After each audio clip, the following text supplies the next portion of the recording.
Should be recording. Sweet. Hope to God it is. We'll find out soon. Yeah.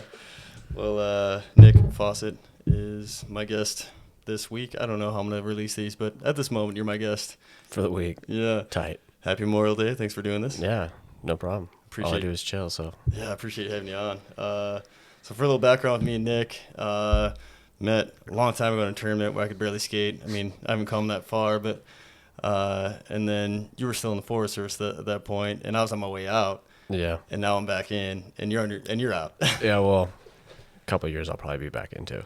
Yeah, it just gets you, man. But maybe.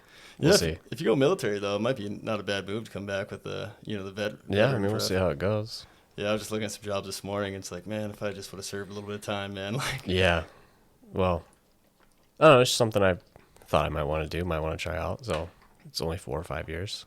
Yeah, definitely, man. And I mean, I don't know. You're from small towns, and it seems like a ton of people from small towns always end up, going to the military. It's just a good option until you figure out what you want to do with yourself, and maybe that is what you want to do with yourself.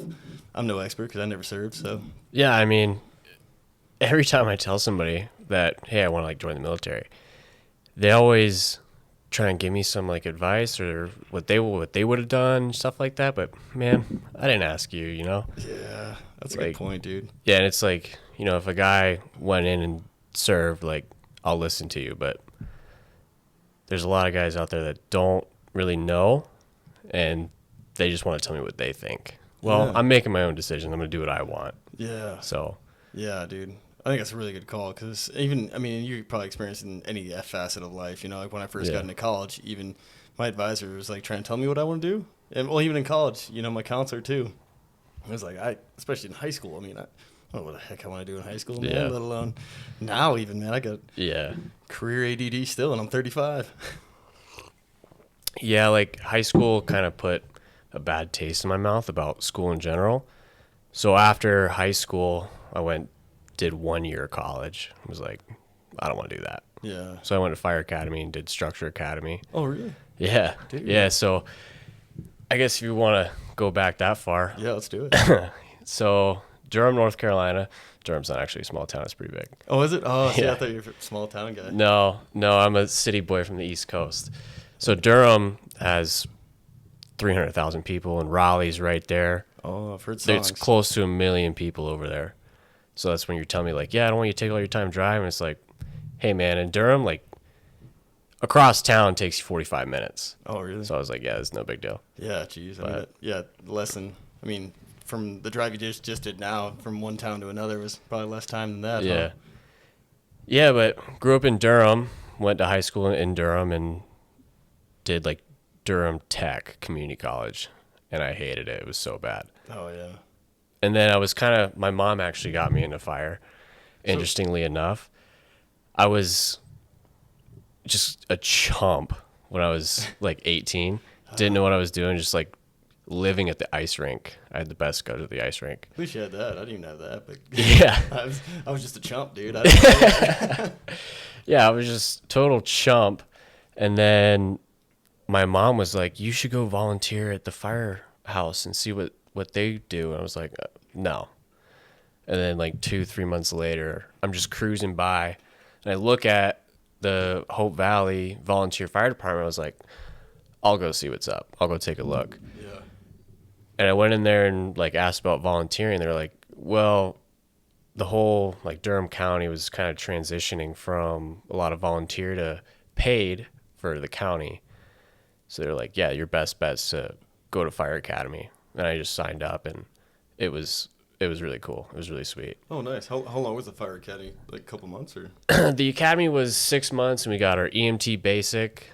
We did firefighter 1 and 2. Oh, yeah. Technical rescue, which is taking people out of cars and stuff like that. Oh, that was a lot of fun. It's probably my favorite part. Oh, that's cool. I'm sure I'm missing something, but yeah, it was 6 months, 6 a.m. to 6 p.m. kind of deal. Yeah. We PT'd as a group, and yeah, it was run. I want to say military style, but I don't know what really military style is. I haven't been in the military. Yeah. But we had uniform inspections, and we PT'd as a group, all kinds of rigid, strict kind of rules and stuff. But it was a lot of fun. Yeah. Met a lot of like really cool guys, and I was the youngest guy there, which I've been the youngest guy pretty much my entire life in fire. Yeah. Yeah. Like Sam, and I was the second youngest dude on the crew, but not a bad thing. You get an experience at a yeah. younger age. Well, at least my first year in Salmon, I was the second youngest. But yeah, it was fun. It was 6 months. Do they wash people, or are you pretty much like once you're in the academy, you're kind of we did what we started with 25, we ended with 19. Oh dang. Yeah, so it was like if you fail EMT was the first thing we did because people fail EMT. If you fail EMT, they don't want to give you like all this fire stuff, and then you just suck at EMT. Like you kind of had to earn to do that. Yeah, EMT is tough. Yeah, I mean, it is. There's a lot of small things that you can miss. Yeah, and they're important. But I don't want to say I cruised through it. I didn't. Like I studied my ass off. Same. Yeah, but now like looking back, it's not that big a deal. I think anyone can get their EMT and be good at it. I think so too, man. I think just like people want it. Like you kind of said, I think most people in my EMT course made it, but some of them were just getting it to be a ski bum. So I think they're just like not as serious about it. Where I was trying to go fire too, structure fire. So, I put a little more time in it, but I was bombing quizzes, man, because my instructor made the quizzes so hard that it's like, you better study. And I was like still working for the wildland world, in the Forest Service. So. Yeah, I didn't know anything about wildland until after I finished the academy. Did you get placed after the academy, or what was the process there? So the academy was run through Durham Tech, the community college that I was going to. And it wasn't like a deal where you do the fire academy and you get placed onto a city engine or a county engine or ladder truck or whatever. There was 5 people that, let me rewind a little bit. Anyone that got hired by Durham or Durham County had to go to that fire academy. That was the city's fire academy, but also you could pay your $2,000 and do the fire academy and get all the quals. Oh, gotcha. Which one were you? I was not hired. Oh, gotcha. No, I did the test a couple times, and I don't know how well I did, but whatever. Yeah. Neither here nor there. I'm kind of glad I didn't get picked up because chances are I'd still be there, and I think my life is so much better out here. Yeah. Yeah. Yeah, totally. I talked to a few folks who even like, this fella who I jumped with who was a fireman in North Carolina, and we were going through the academy, or not the academy, the consortium out here, and he kind of, he made it on the fire department out there, but kind of same deal. He was, at least at the time, I'm kind of speaking for him, which I don't want to do, but it seemed like he was not too upset about leaving. Like he was on the fire department, but it just didn't seem like the lifestyle for him. And he was gonna maybe do it again, but now he's a pilot. Nice, he's out there killing it. Yeah, he's sick. A great dude. Yeah. Man, he's the one who first told me about the career ADD thing. And we're at the loft of the jump base, and I was just like trying to figure out what I want to do. We were talking about going through the fire academy and the consortium and stuff, and he was like, "Oh man, you got career ADD like me." And I like paused for a second because at first I was like, "What? No, I know what I want to do." And I was like, "No, you're right, man. I have no idea what I want to do." Yeah. Yeah. The way I got in like wildland, so I went to visit my dad who was living in Arizona at the time, and he's working in Globe. Oh, I don't know if Globe. you've ever been to Globe. No, I know where it's at 'cause it's like kind of like Globe Hot Shots. Kind of in the middle of nowhere. So I met this one guy, and he was like the coolest guy I've ever met, dude. My dad, he was building a hospital in Globe, living in Phoenix, and I went to go visit him for a while. He was like, "Yeah, like you want to do a ride along?" And I was like, "Fuck yeah, dude, I want to do that. It sounds so cool." And I met this one wildland guy, and oh man, he was cool. He was like, we just like drove up to his house, and he was working on like old cars, this big long beard, dude, just like listening to reggae. Yeah, and I was like, man, I want that. That looks cool. Oh, dude. And he told me like, do this, and you're on. And I was like, okay. I did that. Yeah. And like my first year, I put in applications for everywhere. And then the first place that called me was Prairie City, Oregon. So I went there for my first year on an engine. Where is that in Oregon? Is that like east? Oh man, I don't even know where it's like right in the middle. Oh, right in the middle. I would say maybe it's east. Yeah, kind of flat, kind of. No, there's, I don't remember the name of the mountain range. Blue something. Oh. I don't know. There was Strawberry Mountain was like the cool spot. Oh, it was nice. like an old volcano. Oh, really? Allegedly. I'm no expert. Yeah, no, But dude, I don't even know my geography, as you can tell. Like, yeah. like it's killing me that I don't know where that is because I've worked a little bit in Region 6. Yeah, you know where John Day is? Oh, yeah. It's right there next to John Day. Oh, It's like gotcha. 15 minutes east of John Day. I should have led with that. Yeah, but yeah, the only reason why I know is 'cause, like the John Day repellers, right? Yeah. Yeah. Yeah. So I know like where places are because of that. Yeah, and That's that's how my how geography I is. learned about rappelling. It's also how I learned about Missoula. Oh, really? So my captain was like a long timer out here on the Lolo, and he like nonstop was talking about how sick Missoula was. And, like he was no hockey player, but he also told me that the hockey was really cool out here too. Yeah. So that Which piques I want to ask you about here in a minute, but we'll keep piques on my saying- interest. Yeah, Like yeah. I'm gonna check it out. After that season, it's kind of funny. I went down to Vegas. My dad was now working in Vegas, so I went and bummed around his apartment for a little while. Got a job working for the Golden Knights. They Oh, were really? like, yeah, they'd just been stood up as a team. Dude. Yeah, it was like sharpening skates. I have a couple funny stories about the Knights coming in to say what's up. But That's anyways, super cool. Was that a brand new facility too? yeah, so I wasn't working like at T-Mobile Arena or nothing. Oh, It was like their practice facility, and I was like sharpening skates. Yeah. I was just hanging out. Still pretty cool. But they were also the two ladies that worked there were from here. Oh, really? Yeah. So Bill Foley, I guess, who owns the Knights, Oh. he's got like a winery or something in Whitefish. Oh, Whitefish? Oh. Yeah. So the two ladies were from here. Oh, cool. And they were nonstop talking about Missoula as well. So it's like, I really got to check this place out now. Put in some applications, did the phone calls or whatever. And then I actually flew from North Carolina to here to go and interview with the districts. Oh, nice. And then me and Benji, Yeah. The man. I don't know if you've had him on yet or not, but No, I'm sure not you will yet. be eventually. Yeah, I'm definitely planning on it. Like when I first Yeah. talked about the idea, he was game. So just Yeah, he's so he's- you know how busy he is. So Yeah, he's busy and he's also really, really fun guy, really Yeah. cool guy. oh, he's awesome. But me and him just like, I guess, connected better than me and all the other guys. One like over hockey. That's pretty much all we talked about during my interview. Yeah, well, it shows you're a team player. Yeah, I mean, he was just like such a cool guy, and the area was my favorite of the 5. Oh, dude, yeah, 9 Mile. Yeah. Man, beautiful out there. They told me like what they do, what they're about, and I was all about it. So I applied. Oh, cool.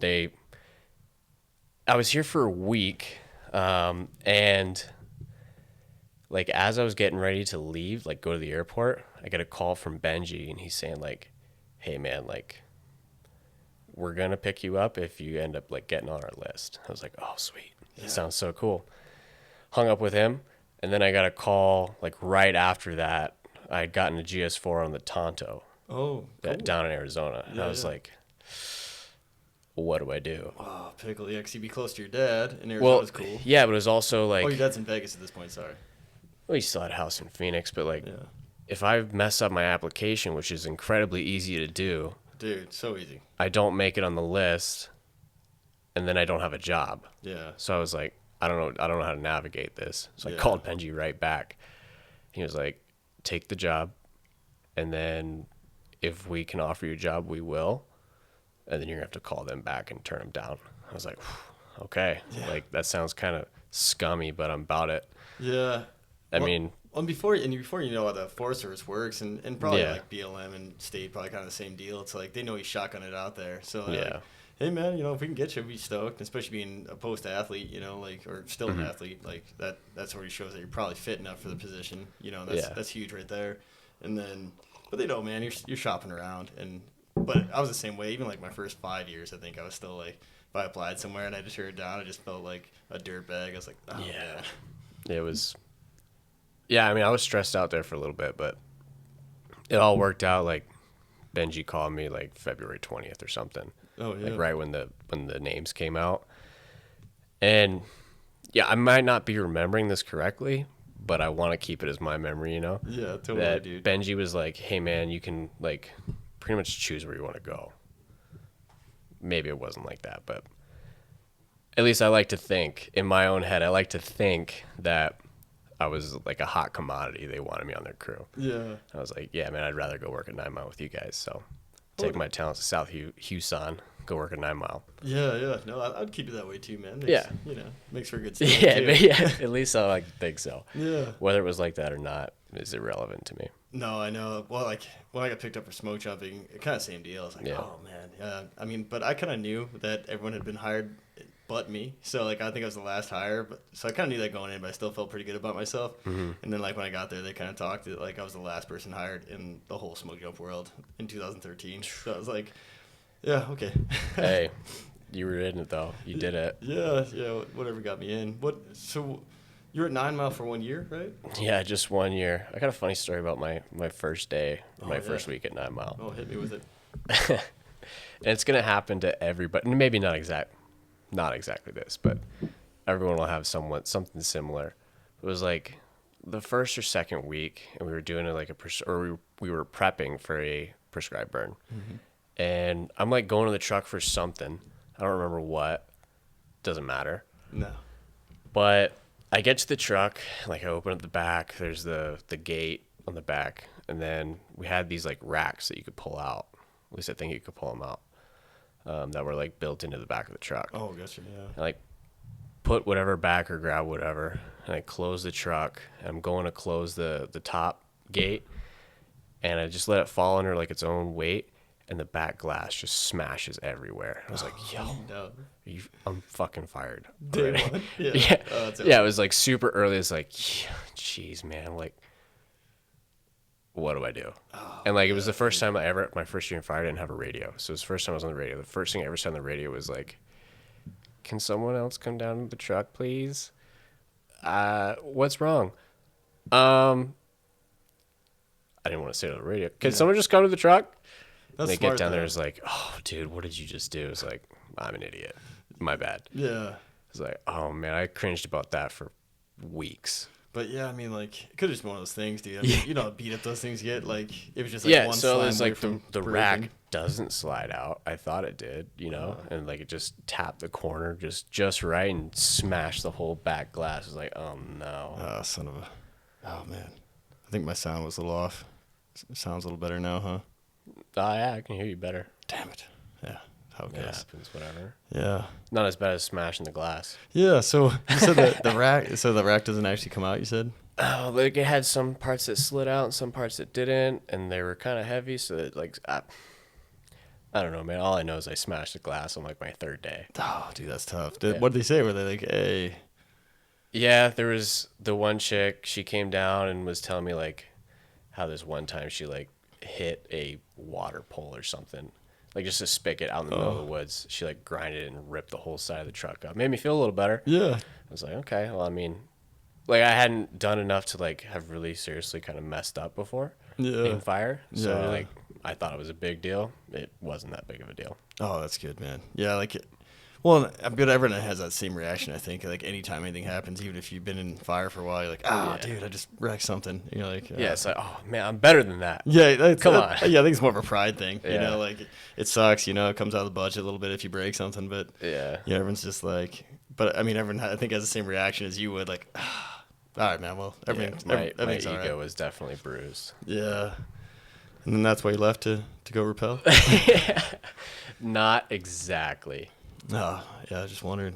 Man, I think this mic is the one that I did with the last podcast, and that's why, like, I think you really got to be just eating Super this thing. sensitive with it. Yeah, because I mean, to me, it looks like I'm like right on this thing. But I can hear you fine, and you're a little bit farther away. Sweet, right on. I have that booming voice. That's true. Your voice carries a little bit. I think it might just be this mic though. Like, maybe who knows? Maybe it's just this wire too. But so you just full season there. Yeah, it was a lot of time? fun. Like, yeah, I got lots of time. Like, on the saw, I had cut like 3 trees for my A. Oh yeah. My first year, and that was it. That's all you. Yeah, that's all I had done. Oh, like So then when I go to 9 Mile, they're like, yeah, you're gonna be like a restricted B, and I was like, oh fuck yeah, that sounds so dude. cool. And like, it was just so we could be like unsupervised while we were thinning. It wasn't anything serious. Yeah. But, Also, I got a chance to like tip over some bigger trees. Like I say bigger, but they were tiny, Yeah. But Some little pickles. yeah, yeah. But I like got time on the saw, and I was doing this advanced EMT class online, and like I had known about rappelling from my first year because the John Day repellers are right there. Yeah, yeah. Or the Malheur repellers. And like I had also like learned about short haul and was like, that sounds kind of cool. So like I applied to a bunch of helicopter crews, like short haul and rappel. Yeah. And the rappel base like gave me a call and was like, yeah, man, like we'd like to have you. And I was like, oh, sweet, here I go. Dude. Sorry, 9 Mile, I'm out. Yeah, man. Yeah, and it was a lot of fun. It was really cool down in Salmon. Yeah, I don't blame you there because, like, I remember I didn't really know repellers when I first got in, and I started back in 2008, and I just didn't know anything at all. Like, I was just looking for a job that I could do, going to school, and not have to worry about applying back to a job every year because I'd done construction. I moved some houses. I did just, like, heavy equipment. So I was, like, a jack of trades, but a bad jack of trades. Like, I was not, like jack of many trades, but expert of none or something like that, the saying goes. I mean, I butchered that, but it was, I was, like, barely even a jack of trades. Like, I could run equipment, but not well, So, like, I wasn't, like, sought after. When I left a job site, they weren't like, God, I hope he applies back next year. They're just like, we need someone to run a skid steer or move a haul truck. That guy can do it kind of deal, So I got tired of, like, trying to get work every summer. So one of my friends was like, hey, man, we got an opening on the Forest Service. So I ended up doing that. And then my first big fire ever, like I was told to go like help do the structure protection around this little cabin. And I didn't have a radio because I was, first year guy. Yeah. And I'm just got my head down digging, trying to do a really good job because I want to prove my worth. And all of a sudden I started hearing this music. And I'm like, what in the hell is that sound? And I hope I didn't tell this story before on the podcast, but either way. So I started hearing this music, and it's getting louder and getting closer.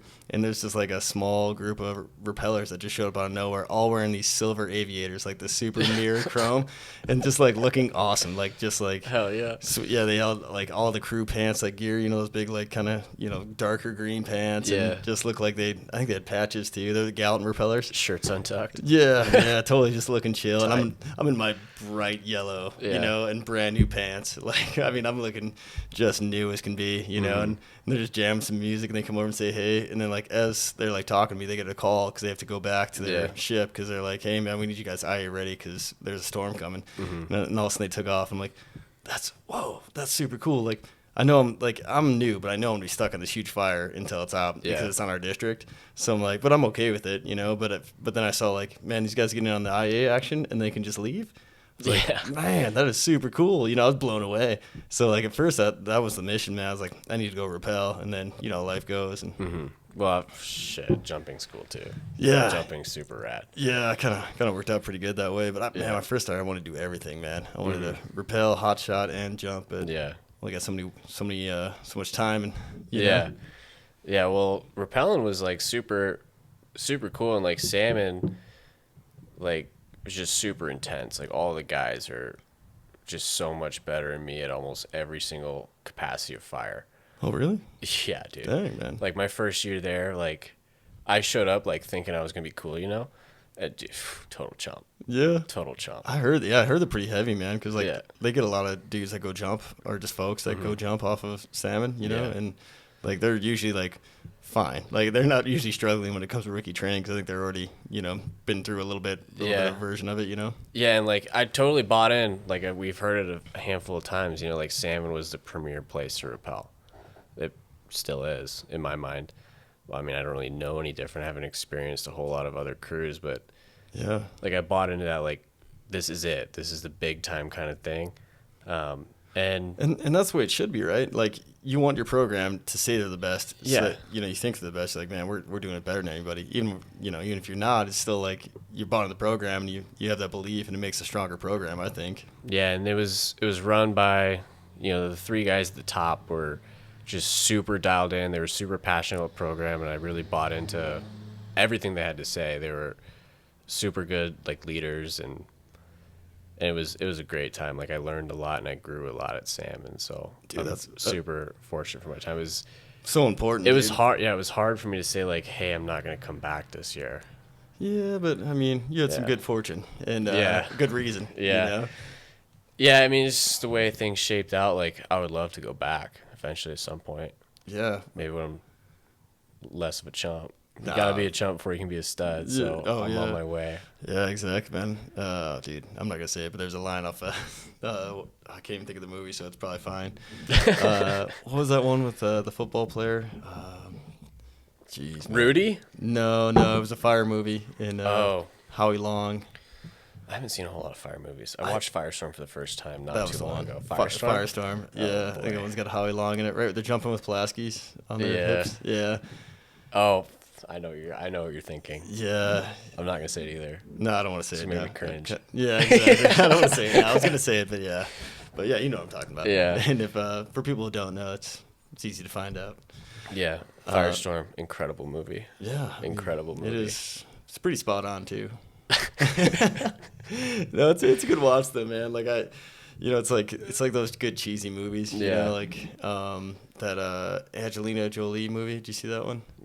Which one? The new one? The new one, yeah. Oh, I haven't seen that. Yeah. I saw like ads on YouTube. Yeah, that's all I saw too. And then the ads made me laugh, so I'm kind of excited to go watch it. Oh, me too, dude. I gotta go see it because I don't want to say too much about it, but like I think it's just gonna be like kind of a good cheesy fire movie, you know? Yeah.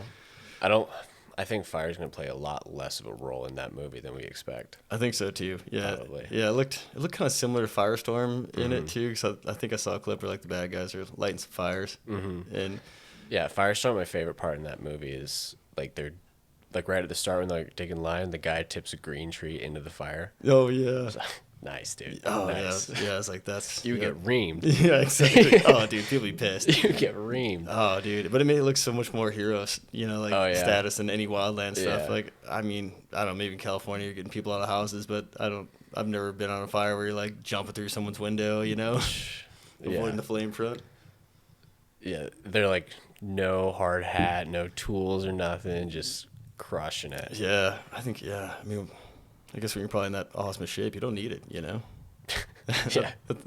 You don't need a hard hat. You just dodge everything. Yeah, exactly, man. You got like that sixth sense. Yeah. But yeah, like a lot of like hockey movies are like that too. Yeah, totally. Where they're like totally cringy. Yeah.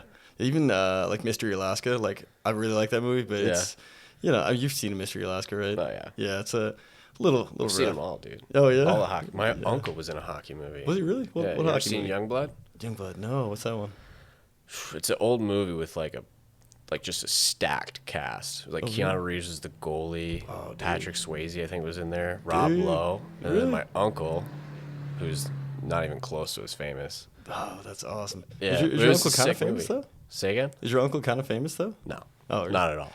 Was he just a hockey player that got cast in there or something? Yeah, he like had a pretty, I guess, central role to like the movie, but I don't know what happened. I have to ask him. Yeah. Bring him on the podcast. Yeah.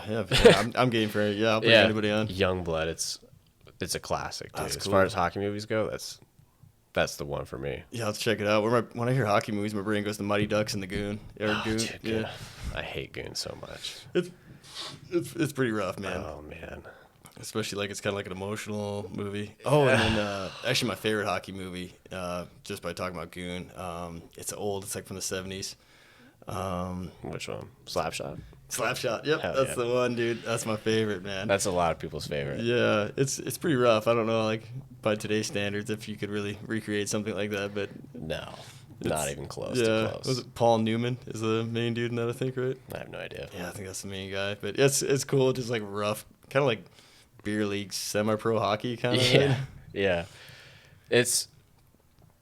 I see a lot of like Chiefs jerseys, which was the team in the movie. Yeah, I remember. Yeah, Yeah, like that's a top tier hockey movie. yeah, definitely. If I was to have to list them, it would be Youngblood on top, Slapshot would be a close second, probably Mighty Ducks, all three. Yeah, There might be more. that's true. They look like they're doing a new one with the I was like the saw dude some from Letterkenny. thing on like Netflix. Don't even get me started on Letterkenny. I'm not a fan of No Letterkenny. fan. Oh, I'm a big fan. Dude, man. Which is like, so Letterkenny, it's like kind of embarrassing. We were watching it in Sam and at the house. Mm-hmm. It was like, oh man, like I used to say some of that stuff. Yeah, It was like super weird and cringy and like that's why I can relate. I think. classic 14-year-old swag kind Yeah. of thing. Ugh. Oh, you talk about the hockey part of it. Yeah. Yeah. Oh, yeah. Sometimes it's funny. Yeah. I've got some good lines off it that I'll whip out once in a while, but Oh, yeah. oh man, I can't watch the show. Yeah, I can see that though. Like, It's a good show. Yeah, I just can't watch it. I'm horrible at hockey, so I mean, like for me, I'm just like, yeah, you know. Well, Yeah, it's like some parts of the show are funny, and some of them it's like a little over the top for me. Oh yeah, A little bit. They just dial it back like 2 notches, and we're good. yeah. It'll be a good show. I kind of see a little bit. See, for me, like growing up in like the '90s, you know, like Chris Farley and kind of some of those Yeah. over the top kind of comedies. I think that's Yeah. why it's like perfect for me. But Yeah. yeah, I'm old though, man. Like, what? How old are you? 25. 25. Yeah. So Yeah. I got you by 10 years, man. I'm 35. This is gonna be the first year that I haven't got hazard pay on my birthday. Oh, that's weird. Yeah, my birthday's right in the middle of August. Yeah. So, like right in the middle of fire season, you know. Yeah. Oh, totally. So I've always gotten hazard pay one way or another, whether it was like doing a proficiency rappel or actually doing it live. Yeah. Yeah, I think last 4th of July was the first time I hadn't worked on 4th of July, which was kind of weird. You know, like I wouldn't always be on a fire, but I would definitely be working usually and probably in a parade, you know? Yeah. So I got blown up on the 4th of July once in Nogales, Arizona. what? Yeah, so How did that happen? I was on the engine at 9 Mile, and we were like doing engine rotations down there, which Nogales is so much fun. I love Nogales. I've never been. It's so sick. It's like half the town is in the United States, the other half is across the border to Mexico. It's that south, huh? Yeah. Jeez. Yes, we were right there on the border. Yeah. But yeah, they were doing this 4th of July like fireworks show on top of this super grassy, dry grass hill. So we were there to like catch any smokes that pop up from like fireworks coming down. Oh, gotcha. And With a good view, though, right? oh yeah, it was Yeah. sick. So we're like just kind of cruising around like where they're doing this fireworks show, and I guess I like got disoriented. I wasn't totally sure where I was, and I was standing right next to this fence, and then like the big 28 millimeter tube like pops yeah, like off. the big cannon thing. Yeah, the big one, you know, and it damn near knocked me on my ass. My ears were ringing. It was so loud. Oh, jeez, Oh, dude, dude. I got blown up on the 4th of July. I was like, I better get hazard. I haven't seen a fire yet, but I better get hazard pay for this. Yeah. I didn't. I was really upset, but whatever. Yeah. Oh, dude, were your ears ringing for a little bit after? For a little while, dude. I bet, man. Yeah, like I was standing right, probably within 5 feet of the thing. I didn't realize it was there. It was dark, you know. Oh, yeah. Yeah, I didn't think. Cracked off. It was like, oh. Dude, I was totally picturing that during the day. I'm like, how could you not? But then, like you said, it's a night. Yeah, Yeah. It was pitch. There's no moon. Oh, It was yeah. kind of. It wasn't cloudy. It was Arizona. There's no clouds in Arizona. Yeah, rarely, right? I mean, I spent a couple winters there, and like, there was like only time it was cloudy is when it rained. Yeah, You know? monsoon time. But Yeah.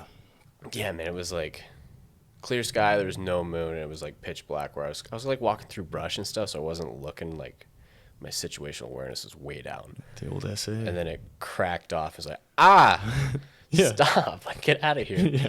Feel the concussion a little bit in your chest. Oh dude. yeah, it was a lot more than I was expecting that night. And then Oh, we didn't dude. even get hazard pay. I was really bummed. Yeah, I bet. No fires, huh? Well, we got fires like the next day. They actually, That's good. this is what kind of like stirs me up a little bit. So there were a couple like little spots that caught. Yeah. They didn't get very big, like 3x3, 5x5, but we like swatted them out. Mm-hmm. And then like the next day, they told us we weren't getting hazard pay. What? Like they? Yeah, Like I- even though you guys were fighting fire? I don't know. That's a weird deal, man. At least that's what I remember. I could be way wrong. Yeah. Well, you know, stuff like that happens. I'm so- pretty sure we didn't get hazard pay, and I was really upset about it. Yeah, that's tough, man. But whatever. Yeah, it's just. Yeah, I'm kind of with you. It's one of those deals where it's like, at least Yeah. you're getting holiday pay, but it's like, man. Yeah, it's like in Nogales, like I can't complain. Like PT was like softball or like ultimate frisbee. Oh, that's every awesome. day, dude. It was so sweet. That is amazing. And like at 9 Mile, PT is thinning. You know, Yeah, like we got a lot of work to do. We got to go do it. dude, a lot of places lie like that too, Yeah. man. It's like, oh, you're getting fit while you're on the sauce. Yeah, Oh. and then it was like just 2 weeks of ultimate frisbee and softball and Oh, that's volleyball with like against the city guys. It was so much fun. That's really cool, man. That's such team building too, dude. Like, Yeah. we did that in Silver City when I was down there back in the day, and it was great. Like there Mm. was so many severity resources, and they didn't want to get them too far from Yeah. Silver. So like, what are we gonna do? Like just sit at the base and stare at each other? So started playing like having a little bit longer PT sessions and playing like little mini kind of softball tournaments. Mm-hmm. Yeah. And, oh, it was a blast, man. Yeah, those guys in Nogales too. Like when they do PT, like at the base, they PT pretty good. Oh yeah. And A lot of horseshoes. Oh, really? Yeah, like end of the day, like shifts over, horseshoe tourney. Oh, Let's see dude, who's I'd be got in, it. man. It was so much fun. That's It was awesome. so cool. It was so cool. Yeah, I'm always game for some horseshoes or like, bags, cornhole. Bags. Yeah, I was like trying to do the PC version, but I was like, everyone knows what that is. Everyone knows what cornhole is. Yeah, makes it easier. Yeah, dude, it was fun. We went there twice, so it's like we got to, kind of know the guys and like be friends with them, and then go back another time. It's like seeing all your bros again. Yeah, super cool, dude. It was tight. Yeah, I only had that once with those rotating resources, and it was in Billings with the BLM, and it was probably not as fun, but it's still like you said, you got to know everybody well enough to where it was like really cool. It was like seeing old buddies. You're like, yeah, I'm back, Yeah, yeah. And there was one guy down there. I don't know whatever happened to him, but he wanted to, cause like 9 Mile always goes to Nogales. Yeah, or at least that's what I think. Like yeah, they'd been there the year before and the year before that. Yeah. And there was one guy down there that was like just super stoked about trying to get a job up here somewhere. Oh, really? Yeah, and like, I mean, we all knew him because he had been in Nogales, and we'd all been in Nogales. Yeah. But I don't know whatever happened to him. I had dipped out of there. Yeah, I wonder, like, it seems like most time, especially down there, they don't really want to come up here because it's winter and cold. Yeah. But, yeah, I don't really know anyone off the top of my head. I mean, there was one of my friends who was off the Payson Hot Shots, but that's kind of northern Arizona where it's winter. And yeah, I don't even know where Payson is. Yeah, I'm going to give a really rough idea of where it is. Man, we need like a map. That's what this show. What you need in the back dude. So here's Flagstaff, and then here's But so Flagstaff is kind of like northwest of Payson, I think. So if you're going from like Phoenix to Flagstaff, at some point it's gonna be like right off your right door, like to the east of the highway. I'm pretty sure. I've never been there. I've seen it on the map. But I don't think I've been there either. It's supposed to be a pretty badass crew. The Payson Hot Shots. That's what I've heard. We had a couple guys that I worked with before that were on Payson, and they were good dudes. Yeah, exactly. Yeah, this fellow Joe Barons, he's still a really good buddy, but he was a savage and just an animal. And I'm running college track during my first few years. So a little bit of a chip on my shoulder when he shows up. I'm like, oh, Hotshot, he looks fit. Yeah, we'll see how it goes. It just crushed me, dude. Just killed me. Yeah, he's an animal. Were you ever a hotshot? Never did, man. Same. Yeah, I was applying before I went to go jump, and it was a weird year in 2013 because for some reason, I think all the hotshots had hired super early, or maybe they just had the roster done. I don't remember how it was, but everyone I was calling didn't have any open positions, and so I was working my way out of Region 1 to call folks because I just applied everywhere that I thought would be kind of cool. And then, so then I just got picked up by NCSB, so North Cascade Smoke Jump Base. If you had to pick a shot crew to work on, which one would you pick? Oh, man.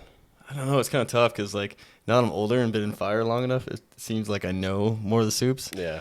So, Fred Thompson out of Helena, great dude. Mm-hmm. He'd be great to work for. And, and then my buddy Palermo is a squatty, Charlie Palermo, and so it'd be cool to work for him too. And then I think Lewis and Clark would be pretty cool, except for it'd be tough living in Great Falls.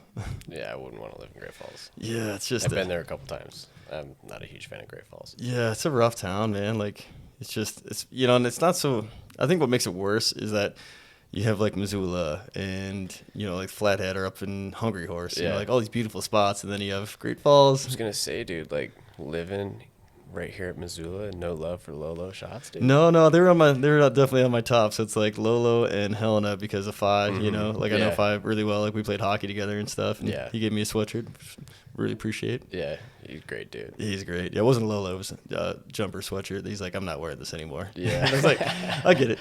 But yeah, he jumped for a little while too. So yeah, if I had to choose a shot crew, it would be Lolo for sure. Yeah, I think it'd be especially location. I live here in the Bitterroot, so right down the road. And yeah, I mean, I'm not super tight with any of the hotshot guys, but I know of them and they know of me, or at least a handful of them do. Yeah. Rogue. Yeah. We play hockey against each other all winter long. Yeah, totally, man. So. Yeah, and Jeff, who's on Bitterroot, he's a great dude too, and then I know Kosovich off Bitterroot, and then Jay, he works with Steve I all the time, and if we're doing a prescribed fire, Bitterroot comes up, and I think last burn, I got to hang out with Cash and be like, Yeah. his kind of fuel mule. I met him once. He was cool. Yeah, he's awesome, dude. So Someone told me, like, I heard a bunch of stuff about him. I was like, huh, this guy sounds like rad. Yeah. And then he came by. We were on this one fire, and he just, like, came by with this bag full of cookies. Oh, really? I don't know if it's, like, his mom made him or something, and he just he was handing out cookies. We're like, oh, man, this guy is... That's awesome. This guy's sick. Yeah. Yeah, he's amazing. But now I'm like, he didn't give me any cookies. Maybe next time. But maybe next time. Yeah, like it was kind of cool because I was like stoked because they were still burning and like we were doing 2 burns and I just like happened to show up and I was kind of late and I was on the UTV, so I'm feeling kind of lazy, so I'm trying to like bust my hump for these guys. Yeah. And it's Cash and just a group of like a small squad, and he comes over and he like helps me load a bunch of stuff in the UTV to start firing it for him. And I didn't realize it was him because I hadn't seen him I've only seen him outside of fire, like not like with his fire stuff on. Yeah. And he's like, I was like, hey man, I'm Luke, Luke Barrett. So if you need to hit me on the radio, Barrett or Luke, whatever, man, I'll answer anything. And he's like, all right, well, Cash, Gibbons. And I was like, oh man, like I kind of like the fire was all around and he like kind of glowed for a second. I was like, I've heard a lot about you, man. Like it's all of it true. Yeah, exactly, dude. Yeah, it was super cool. Like I slowed down the burn for a hot second just to like take him in. I was like, man, you're awesome. Yeah, there's a lot of guys out there that are just like, you hear a bunch about them and you like meet them, like, it is all true. Like, yeah, these guys are cool. Yeah, especially in the wildland, man. Like I don't think I've been let down ever. Like you hear about some guy who's just an absolute animal, and then like you go on a hike and just happen to see it like hiked in the ground by somebody. And you're like, oh yeah, that is true. You know, like this guy jumped with Eddie Smith, or like the dude can hike. You put a saw on him and he hikes faster. I was like, what? And then sure enough, like I'm struggling out of the bottom of this ravine near Avery, Idaho, on the panhandle, steep as hell. And like he's like, man, I'll take this off for you today. I was like, dude, I don't like to do this, but I appreciate it. Because I'm like way down there, like, and I'm a newer guy, so like I should be carrying the saw. Dude, he just murders it, man. Just comes cruising up, and I think I showed up like 20 minutes after him, like no saw, Yeah, it's like when I was a new guy. Like, I guess I thought I was fit, Like, I thought, because I've been playing hockey all my life, and I was, like, pretty quick on the ice, and I can do the 45-second shifts with a minute off, and then back to 45-second Really quick on the ice, man. I've seen you.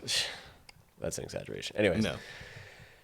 Yeah, like, I always thought I was fit, and then I showed up to specifically salmon. Like, I showed up to salmon, and I thought I could run. I thought I could hike. No way, dude. Like, these guys were so fast. They were so, like... That's what I heard, man. Yeah, dude, I got humbled fast. It was like, I tried to keep this like level of confidence. It was like not there. Yeah. They were so good. Dude, it makes a lot of sense to me because like all the dudes I knew that were salmon repellers that wanted to jump are jumpers. Like it wasn't like they're like, ah, man, I'd like to do it. It's like they applied and they got in because I think that they must have such a good reputation, coming out. Yeah, and like a handful of guys, like if they're not going to make it, it's not because of they couldn't do the PT. They can do the PT. It was some kind of like technical error. Yeah. Well, yeah, and I talked to a fellow who's on our crew now, which I'm going to have on the podcast later, and he was talking like, and it seems like kind of universal. It's like anytime someone gives up on rookie training for smoke jumping, it's not usually, like you said, a physical thing.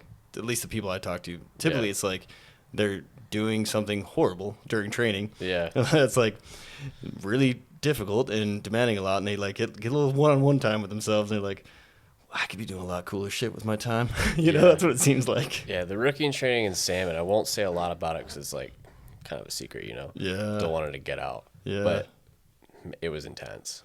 Not quite to the level of what a jumper would do, but it was modeled similarly. That's what I've heard, man, because like pack outs and all that good stuff. Like you said, don't go into it because, jumper all the same thing. Like it was... The mystery's part of it. It was probably one of the hardest things I've ever done in my life. And I'm super thankful for it. I'm also super thankful I don't have to do it again. Yeah. Unless like 5 years from now I go back to salmon and I'm a 31-year-old rookie and they're like, hey, you got to do this. I'm like, oh, dang. Yeah. I hope it's not the same. Oh, yeah, man. Nah, I would crush it next time. Yeah, you'll be fine. You'll know what to expect. Yeah, exactly, man. It won't be a big deal. That's what I thought. That's what I was thinking about, too. Like if I ever went back to jump and I do rookie training, like I would probably feather it a little bit more. Like I came out of the gates like an idiot. Yeah. About killed myself day one. When I moved here, to work at 9 Mile, I moved here like right before the season started. And I was actually living at the dorms at the jump base. Oh yeah, yeah. So I got to like meet all of the rookie bros going through jump training and like hang out with them and watch hockey when they got back from whatever they were doing. Yeah. Those dudes were just like beat up every single day. Oh, dude. Yeah, it's a weird. Like some super rad guys, and they were like coming back. They were hobbling. I was like, oh dang, like yeah. that looks. I've the worst pack rash I've ever seen in my life, dude. Oh, dude, so many people have like tramp stamps. Yeah, from the little pack out, scars dude. from Yeah, pack rash. exactly. Yeah. That tramp stamp of scar. I don't know how to say it, but Yeah. yeah. It's rough, dude. But yeah, in a good way though. Like you said, man. Like when I was going in, I was like, I felt like I was in the best shape of my life, and I was like, dude, if I can walk through this, I'm going to Buds. That's what I was like telling myself, and I could not walk through it. So I was like, I'm good here, man. I barely made this. I don't need to go trying to be a Navy SEAL. I wouldn't make it. Shit. Well, I mean, yeah, like all these things. That's what I like think about when I'm like considering the military. If it's like yeah, the Saber Weekend salmon wasn't as hard as like what Buds is gonna be, or what Ranger School or RASP would be, or PJs or whatever. But it's like all of it's hard, dude. Yeah. All of it's hard, and all of it deserves like a very certain level of respect. Not any less or any more than anyone else, but it's all hard. So anyone that's like can sign up, and guys want to do that, they want to. So yeah, because it's pretty much volunteer. It's like even though it's military, it's still like either if it's volunteer or like if I sign up to go jump or to go rappel, like it'd be super cool to jump out of an airplane or rappel out of a helicopter. Yeah, but you gotta earn it first with this. Yep. And like it just, one, it made the buy-in to the crew like that much bigger, and two, like I did not have a good time at Saber Week. I was the weakest link, 100%. Oh, me too, man. Yeah, so I was like, I came out of that, my ego was super hurt, and I didn't have like the best rookie season as a rappeller. Unfortunately, like I wish it would have been different, but it doesn't matter. Yeah. I was like just super motivated to come back and just crush my second year, just be at the top of my game. And I like to think I did that. We do like a PT test. It's at the beginning of the year. Oh, yeah. And it's scored. It's the BLM like 300 test or whatever. Yeah. So it's like push-ups in a minute, pull-ups, sit-ups in a minute, and like a 1.5 mile run. Mm-hmm. So like I just trained all winter long because I wanted to have 100 push-ups, 25. I wanted to max everything. Yeah. But then I like didn't do so great on the run, but I bumped my score up like 100 points. And I was super proud of myself for that, and super like stoked. Like, dude, that's really good. Yeah, little like redemption arc. Yeah, damn 1.5 mile run, man. Like, yeah, like, dude, and I think I'm fast, Yeah. But over 1.5 miles, dude, it just kills me. Dude, I have a hard time controlling it. Like, if I'm in really good shape, like in the rookie training, it was all right. It still was hard, and I didn't like it, but I don't know. It felt better, but because the jumpers do the same thing, the 1.5 mile every year, and the push-up, pull-up, and sit-ups. Not the same like minute. There's like just less standard, I guess. There, but I don't remember what the numbers are for like 35 push-up, 45 sit-ups, and I mean those are like pull-ups. The minimums for Sam as well. But yeah. If you get 300, if you score 300, it's like a certain tier of points for how many push-ups, sit-ups, pull-ups, whatever. Oh yeah. And if you max them, it's 100 points. Oh nice. And if you get something? Don't they give you something? You get like a paid day off. And that's what it was, yeah. More importantly, you get your plaque or your little name tag put on a plaque on the wall. That's cool. And it's actually, I think they had mentioned it last year, and I'm like kind of bummed I didn't get to do it this year. But so Eric Ellis, who's this T-shirt I'm wearing. So Eric Ellis was the base manager, jumped forever. Turn a little bit to the camera. Oh yeah, show the back. Yeah, the back looks sweet, dude. Yeah. Couple repellers, Hot Shot Brewing on the front. Yeah, so Eric Ellis, he passed away last year, right at the beginning of the season. Oh, man. Totally unexpected. But he was like the dad of the crew, Oh yeah. And that just like created a void, which one of our soups stepped up into it in an amazing way. But the 300 Club was what we called it before, and I think now it's dedicated to Eric Ellis. And Hot Shot Brewing like reached out to us. They'd heard about it. And it was like it made a huge ripple or wave like through the aviation community, I guess. Yeah. We just got all kinds of like love and support from like jumpers and other rappel crews. Hot Shot Brewing made this shirt for us. That's super cool. I didn't know that. When I first saw it, I was like, that's a sick shirt. I had no idea the significance. That's cool. Yeah. Dude. Yeah. The EE shirt. So Eric it was, Ellis. Yeah. Yeah. And he jumped in Idaho for forever. Oh, really? Yeah. Oh, cool. Yeah. He was a jumper longer than he was a rappeller. Yeah, really? Dang. Yeah. McCall, do you know, or was he Boise? You know, I'm blanking right now, and I'm really bummed that I'm blanking right now. I think it was Boise. I'm pretty sure. Boise. Yeah, BLM. I'm pretty sure it was Boise. Oh, gotcha. Yeah, dude, those guys go hard, especially did it for a long time, man. Yeah. Like, Yeah, like he was just like the type of guy. It's like, that's what I want to be like. yeah, you know? dude. He was just hard as Nick, and he was super nice, but also super stern. Yeah. You know, like if you're messing up, you know, like. Yeah. But he was like super nice about it. Was he one of those dudes too? Like, I'm just picturing a few guys that I ran into my whole life. Like, same deal. Like, man, if you're kicking ass, they're like nice as hell, and like not like overly. They're not gonna come up and hug you, but you'll get like a nod or something. You're like, all right, I feel good about that. But if you're not, then you get like this look, and you're like, all right, I know I could be doing better. And that look just told me I'm a pile of shit right now. You know? Yeah. Well, it's like, man, there was this.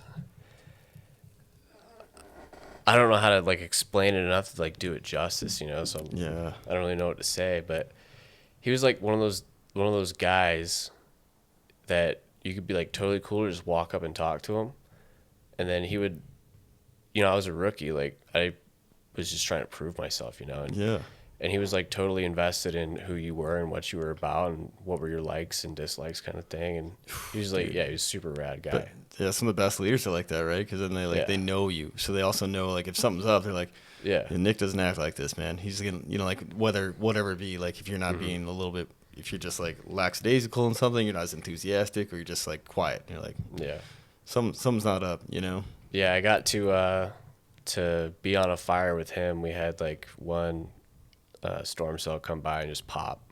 There was like 8 or 9 fires, something like that. We emptied the entire base. So we had like base is huge there, isn't it? I think at the time there was like 35. Oh, gotcha. 35 repellers. That's pretty good size. Yeah, it's the biggest base in the country as far as repelling goes. But yeah, for some reason I thought you guys were like 80 or something. Where our org chart is like slated for 45 or like 50. Oh, gotcha.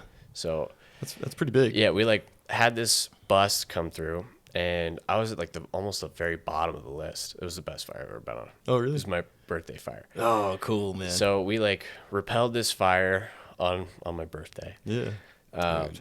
Yeah, and I was like just with a group of like super good guys, really cool guys. And then Ellis. Did you guys throw 4 on there, or? We only had 4. You only had 4? Oh, yeah, cool. we had a couple boosters. And then it was me and one other guy from Salmon. Is 4 a full load, or do you guys? Yeah, it's 4. Yeah, that's what I was thinking. So once Blackhawks come into the rappel game, it's over for jump. Oh, I know, dude. That was like the first thing I heard of when I first came to jump. They're like, yeah, well, the Blackhawk. That's the rumor, at least. That's what I've been told. Yeah, me too, man. But yeah, so like we wanted more, but there was none available. And it was this rip and fire. It was like when we got to the ground, it was 16 acres, you know? Jeez. So like, what are we going to do? It's a lot for 4 folks. Yeah, and then other fires in the forest were getting jumpers. We tried to get jumpers on our fire, but they couldn't jump. There's nowhere for them to go. Oh, jeez. Yeah. So no jump spot. +1 for the repellers. Yeah. We were like, you guys can't come down. Then they started flying away. It's like, wait, we need you. Yeah, wait, we need bodies. Yeah, first you're like, yeah, take that. And you're like, wait a minute. Yeah. We need some bodies. Yeah, and we had this one guy. He was a booster from another base. He was a Type 5 IC. Oh, yeah. But this was a Type 4 fire. And he did his best, you know, like it was super difficult. We had seats coming in we didn't know about. We had a tanker that was there. We'd heard about it, but then it just showed up. Jeez. Yeah, and then at the same time, it was this whole like mess. So the jumpers, they had jumped on a different fire. It's kind of hard because everyone has their own account, but from what I think I heard, it was the wrong fire. Oh, no. Not the one they were supposed to go to. Yeah.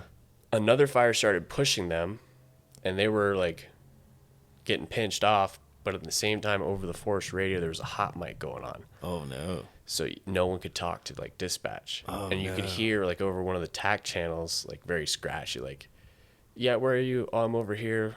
Oh, okay, I'm starting to burn out around our gear. I was like, yo, that sounds nuts. Yeah, dude. That does not sound cool. Not where I want to be. Yeah. We had this one guy, he was flying a Bravo, you know, that's how I learned about those. It's like air attack and a lead plane. Oh, gotcha. So he was like lead planing for the tanker. Yeah. But he was also air attack running like 5 different fires. Oh. It was super badass. Yeah, that's wild, dude. Yeah. Yeah, and then I guess the whole reason I started telling the story about this fire, Ellis was at the bottom of the fire trying to find a way up. He was cliffed out everywhere he went. Oh, jeez. And it's like, if he couldn't get up there, I don't know a single person would have been able to make it. Yeah, because the guy's just an animal. Yeah, like, he's just a big-time hunter, super fast. Like, a week before he passed, he was out PTing with the group. Jeez, you know, dude. like, he was just that guy Yeah. with the rookie class. Oh, really? Yeah. That's cool, man. Yeah, he was always PTing with you. He wouldn't really say a whole lot when you were PTing, but he was, you know, if you were slower than Ellis, you were not good. Oh, really? Because he's not moving too fast? Well, no, he was moving quick, but you don't want to be behind the base manager, you know? Oh, that's true. Yeah, Yeah, which I was. yeah. Yeah, I would be But- too, because I was just thinking, like, I'm super slow. Yeah, he was just so, it's just this a specimen of exactly what you wanted to be. Yeah, dude. But he was cliffed out everywhere he went. He couldn't find a way up. So that's how we, like, at that moment when he said, like, yeah, I can't get up. Like, that hit me like, oh, we are by ourselves out here in the middle of the Sand River Breaks. Like, Yeah. this is it. Just gnarly and steep, was it? Yeah. Yeah. It was, Most of Breaks Country, just gnarly. yeah. And, like, that's the whole, like, I guess philosophy behind, like, the training. Like, I've heard it so many times, like, the Sand River Breaks will eat your lunch. Oh, dude, for sure. So, and it's not like all the time that it happens and it's ripping like that, but when it does, it does. Yeah, like when you get in August, time and that grass Yeah. clears out, man. I mean, you could Yeah. be in for it, and you get those winds too, man. Yeah, like this most scared I've ever been, like in fire, was in the breaks. Dude, I could see it, man, because every time I drive through there, like if I'm heading down like McCall or something, I'm just like looking around like, jeez. Or when I would fly over it in the jump lane, it's Yeah. like, man, please don't drop me off here. Yeah, we ended up like cutting a hella spot out, and then Ellis came up the next day, and he was the Type 4 IC qualified, and we had a Type 4 trainee. Oh, nice. And then we ended up flying up shot crew. I don't remember. I think it was Snake River shots. Oh, gotcha. I don't know if that's even what they're called. Yeah, Is it there's Snake River? There's Snake River. Okay. I'm trying to remember where they're out of. It's somewhere in Idaho, but I can't remember like their base. Yeah, so I was like fresh face, brand new, and now I'm the FFT1 trainee. Oh, yeah, squad. So I had the squad, yeah. Yeah. And the qualified was one of the seniors on the crew, and then I had the IC, who was Eric Ellis, and then the IC trainee, who was another guy who's just like super respected at the base. Yeah. Like cold trailing with me. They're like, really? Yeah, dude. I was leading the squad of 6 rappellers, and one of them just happens to be like Eric Ellis. And he was, That's awesome. yeah, dude. like he was down to like get in there with you. It was really cool. Yeah, man, like that just shows, like, I mean, I have so much respect for a person like that, because Yeah. I've worked with enough folks, not a ton, but like a few that would like, they'd be on top of the hill, looking down and kind of making sure, I mean, they're doing stuff, but it's like they weren't going to go cold trail with us, Yeah, Yeah, exactly. like they're on the radio and they're, doing the documentation on everything, and Yeah, it's not like they don't have things to do, yeah. but they were there doing it too. It was really cool. Yeah, that's awesome, dude. Yeah, I learned a lesson like that back when I was doing my FFT1 trainee as well, man. Like having like just everybody on the whole fire kind of coming down to help on the little things like that, bumping Yeah. QBs or whatever it might be.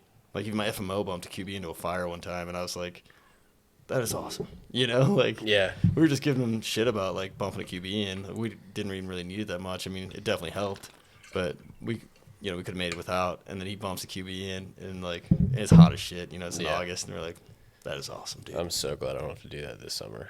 Whew, man, I'm in so for it. glad I'll have to do that this summer. Dude, I'm in dispatch though this year so far. Hell yeah. I don't even know how Cush long it gig. is. Yeah, Benji actually hooked that up. Did he? So yeah, to loop back around to Benji, yeah, because the Crohn's disease and that tumor I had removed last year. So like, Oh, you did? I didn't know that. oh yeah, I forgot to tell you. Jeez. So I mean, not to make this podcast about me, but Yeah.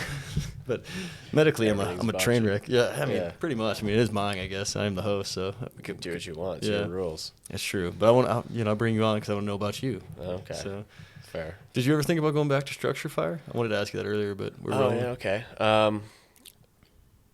Yeah, kind of yes and no. Like, I thought, like, because after my first year, I was living in Vegas. I was like, yo, how cool would it be to be structure fire in Vegas, dude? Oh yeah, man. It would be ripping all the time. It would be all medicals, but still, it'd be cool. Car crashes, medicals. Dude, the medicals would be nuts. Yeah, like, those things are gnarly, and they're Yeah. exciting. I mean, I don't want to say fun, but I don't wish it upon anybody. But if it is going to happen, which it is going to happen, I want to be there. Yeah, well, to help, Yeah, well, like just like I was listening to a podcast with a guy who just got out of med school, and he was talking about, I think it was like John Hopkins or something's in like a horrible part of, I'm gonna say Massachusetts. I really don't know where it is. Baltimore, is that what it is? Yeah, I'm pretty sure. We watched. Did you watch the podcast? No. Talking about? Oh, no. But yeah, I bet you're right. But like like there's stab wounds, shootings, all this stuff. It's like you don't want those to happen, but you want to have experience. Wouldn't happen to be Peter Attia, would it? That's exactly what it was. Word. Yeah, I've listened to him a couple times. Oh, he's great, dude. I couldn't think of his last name. Like I could see it, but like I was like, I'm gonna ruin this, so I'm just gonna say a guy I know, a guy I listen to. But yeah, Peter Attia, and he wasn't like just out of med school. He was just like retelling his experience, I think, to Rogan or Jocko or somebody, Yeah.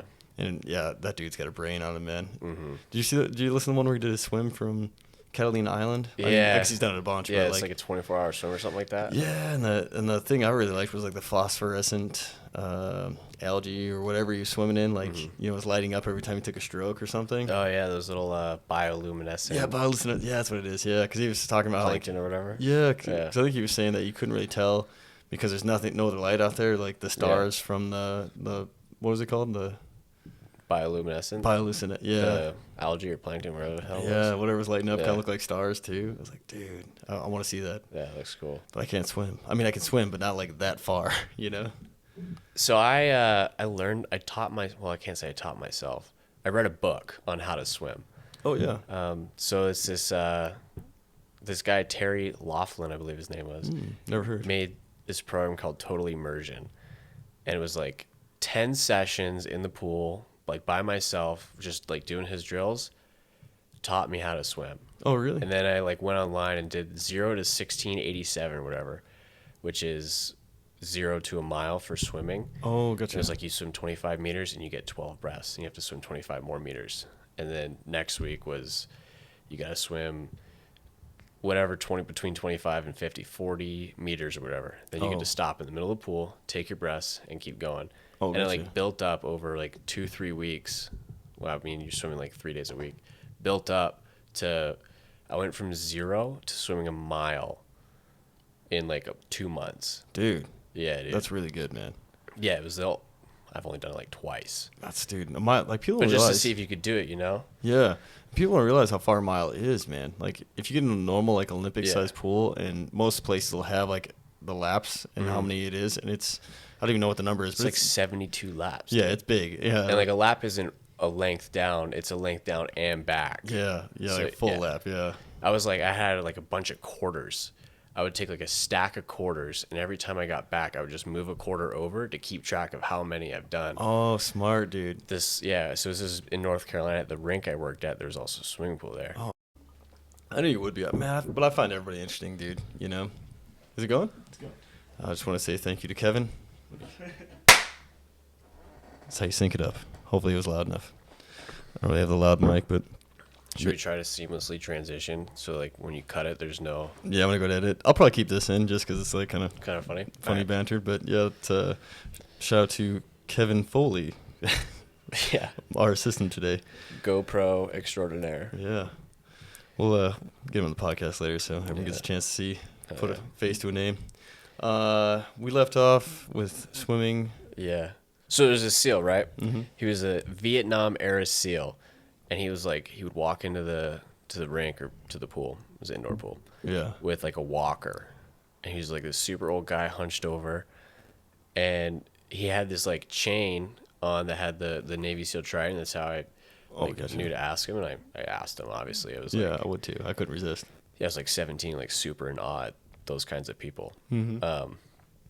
He was like, yeah, like I was like, oh, cool. Like, are you coming to swim? Stupid question. We were in the pool. Yeah. Like, yeah, I'm coming to swim. I was like, okay, like, you want to like swim together, share a lane or whatever? He was like, yeah, I'll do that. He was the fastest swimmer I've ever seen, dude. Really? Yeah. He had like a tattoo of fish, which was like his name. They called him. Yeah, it's like a waterman. Yeah, he was just so fast. And I was like blown away. This 80-year-old man is like killing me in the pool. Like, I'm not a great swimmer. My mile took me like 41 minutes. Dude, I don't even know what a good swimming mile time is. It's not 41 minutes. Yeah. It's way less than that. But yeah, he was crushing it. Dude. So like that was his rule was if you forget what lap you're on, you got to go back and start over with the last lap you remember finishing. So I would be at like 50 and be like, wait, 50? 53? Oh. No. I remember doing 25. I remember that for sure. Yeah. It was like, okay, like you got to go back to 25 now. It's like, damn, dude. Like, dude, yeah, like that. I got work in like 2 hours. Yeah, I don't have yeah. time for this. Yeah, I don't have time to be messing up. Yeah. Oh, dude, that'd be so Fucking tough. hungry. Yeah, man, I'd probably get like some weird like hypnosis. You know, like when you're going for a long run. Yeah. You just kind of like zone out and you just keep cruising. Yeah, I had that today. Yeah, dude, yeah, 'cause you went for 7 miles today, right? Yeah, it was just like super chill. It was more for the mind than for the body. Like my legs are killing. So I have to give a shout out to Mountain Tactical Institute. Oh, they dude. they have like 200 workout programs. Oh, cool. Tons of workout programs, and they're all tailored to military, fire, police, EMS, Mountain Tactical mountain climbing. Yeah, Institute. yeah. They got It's the some. first time I heard of it. They got some really rad like workout programs. So I've been doing a couple. You know. Yeah, yeah. And like the workout from yesterday, just like murder on my legs. Oh, dude. So like, yeah, like That's good. hard to get out of the chair, kind of murder on the hammies. Yeah, yeah. Then I get up and like, okay, like I gotta go try to run. Oh, brutal, man. Yeah, it was like supposed to be a moderate pace. They have like calculators for how fast you should be running based on your 5 mile assessment, your 1 mile time, whatever. Oh, cool. It's like, yeah, so for your moderate run, like I'm gonna be doing like 10-ish minute mile for my 7 miles. Oh, gotcha. Like I start going, it's like I have to walk. Yeah. I'm going like 13-minute mile hobbling. Oh man, Dude, that's where I'd be at right now, dude. I'm not in very good shape, so if I did run anything more than like 2 miles, I'd be walking. Yeah, I decided like this is gonna be more about like mindfulness in myself than trying to work out the legs. Yeah. My legs were smoked. I think that's a good call, dude. Like just having that kind of mental break. You're just like Yeah, you're like I on- took some stops to walk. It was like I don't know if you ever run up the rattlesnake, but it's super yeah. nice. Yeah. Oh, it's beautiful, man. Get down to the river and like kind of chill for a second, throw a rock. Yeah, yeah, exactly. Keep going. Yeah. Oh, totally, dude. Well, on the way out, man, it's like steady incline, so it's pretty good pull, you know. Yeah. Were you Yeah. like up the trails you're talking about, the main trail? So it's just like the one road. It's like a Oh, we just did the two road. track. Yeah. So I want to say it's mostly down on the way out. It's mostly I don't know, man. Yeah. I lose track. I don't even care. Yeah, Just yeah. like it's a super nice place to go run. So I just go out and run a little bit. That one road, I was like looking on the map for my Garmin, Oh, yeah, yeah. and it goes back quite a ways and it starts to go up that mountain, Mosquito Mountain, to like this lake. And I was thinking like, damn, like how cool would it be to do that? It's like 20 miles up there, but Dude. yeah, like a 40-mile like 2-day excursion. That'd Go be for a cool, man. run, camp out at the lake, and run back the next day. Yeah. Which 20 miles is a lot. Dude, that'd be a good cruise. And then, like, Yeah. having some kind of supplies with you. I don't know what you do there. Like, if you get someone drop it off or maybe, I don't know.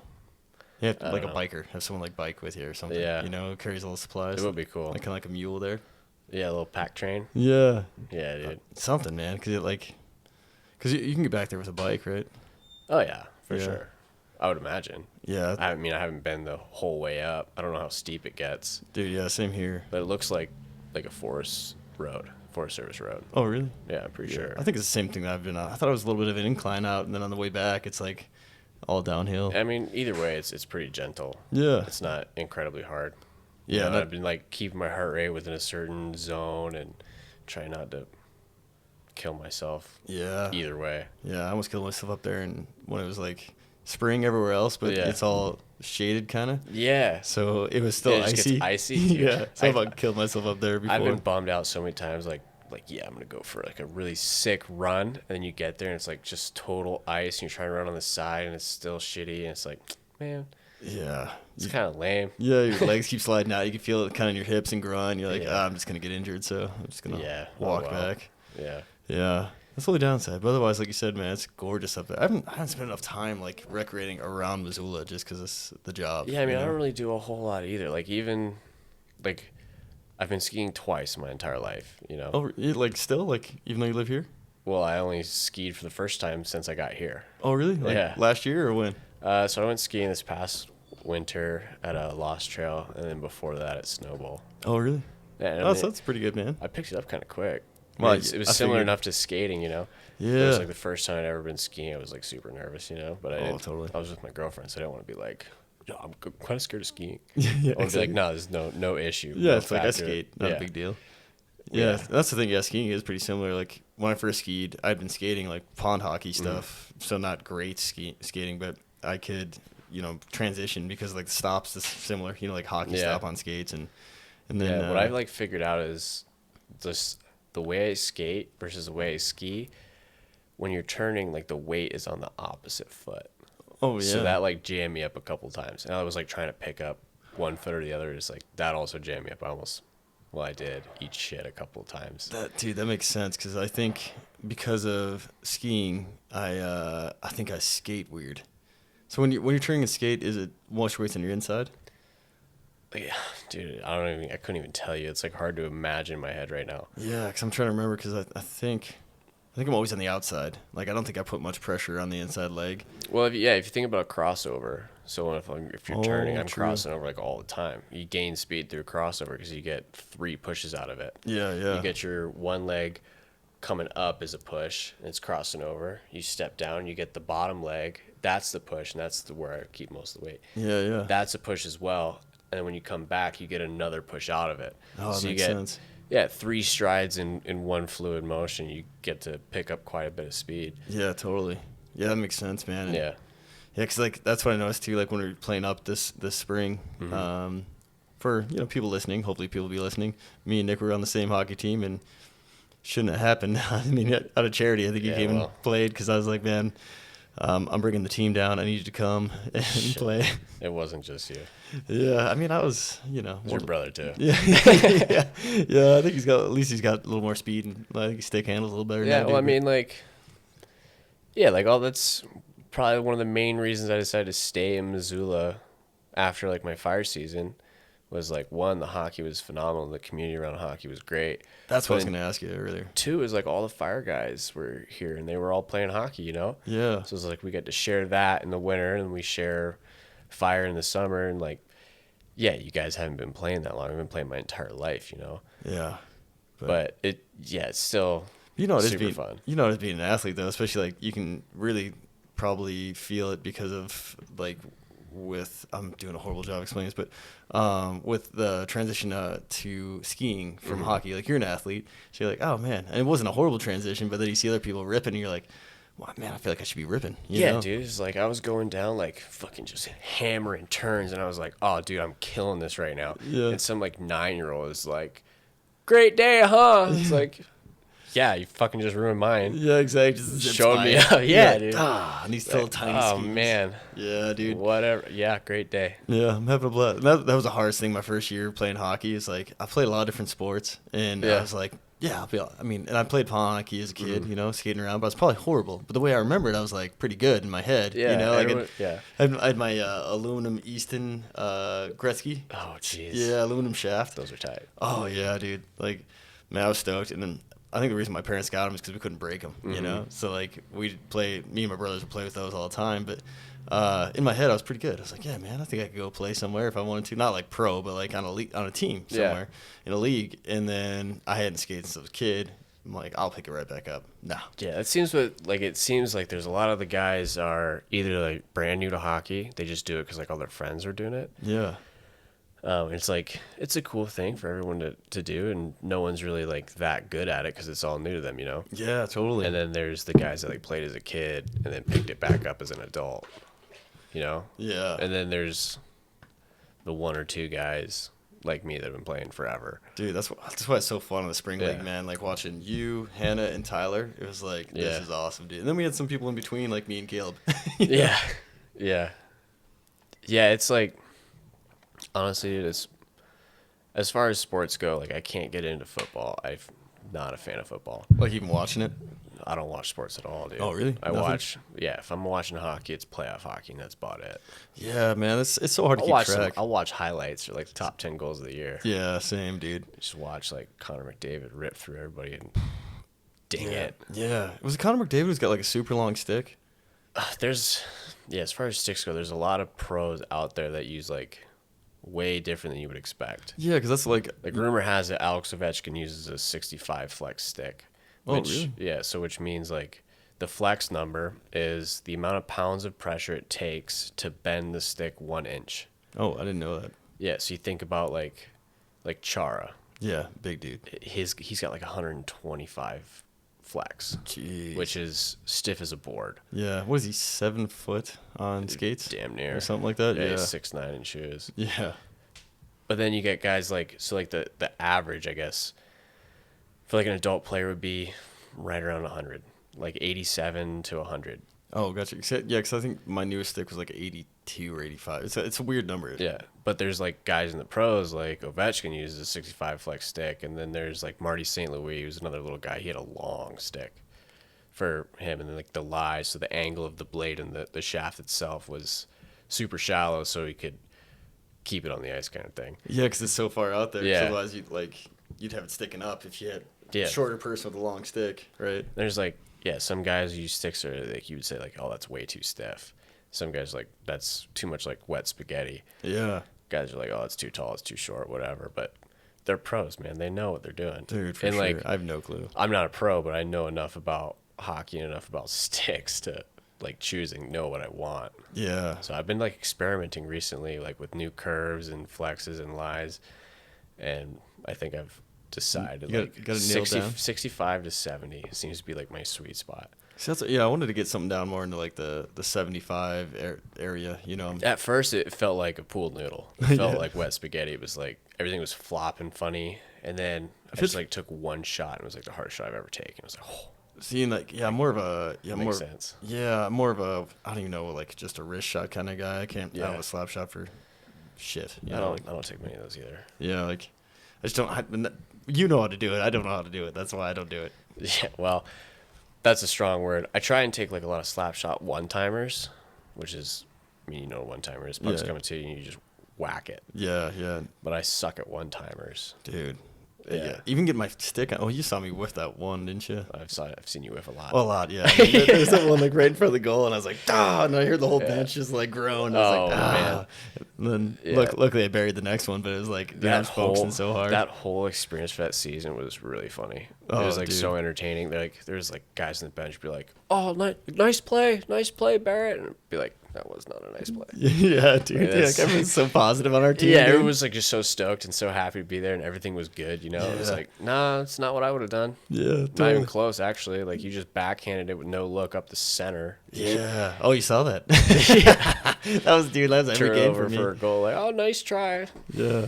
Nah, I don't No, know somehow about like that. I think because I wasn't looking, like I could kind of tell someone was there. So like, I mean, it's still a horrible pass because it's like it's right through the center. But Yeah, you never know, dude. yeah, like I just got lucky because I think, you know, being so shitty, they were kind of like relaxed. Like, all right, this guy's just gonna like try to bang it off the Yeah. boards and we're gonna steal it. Honestly, it was so hard, dude. Like, there was a couple times where I was like, yeah, like I'm gonna make a move, and I would like go to toe drag or something, and it's like in like cup and advanced, which are the two higher leagues in Missoula. Yeah, yeah, Like it's you can kind of have an idea of what those guys are about to do because it's what you would have done, yeah, and I have then like an idea for their timing, and then it's like you go to the lower leagues and yeah, you can do these moves because you're just faster with the stick, like Yeah. whatever.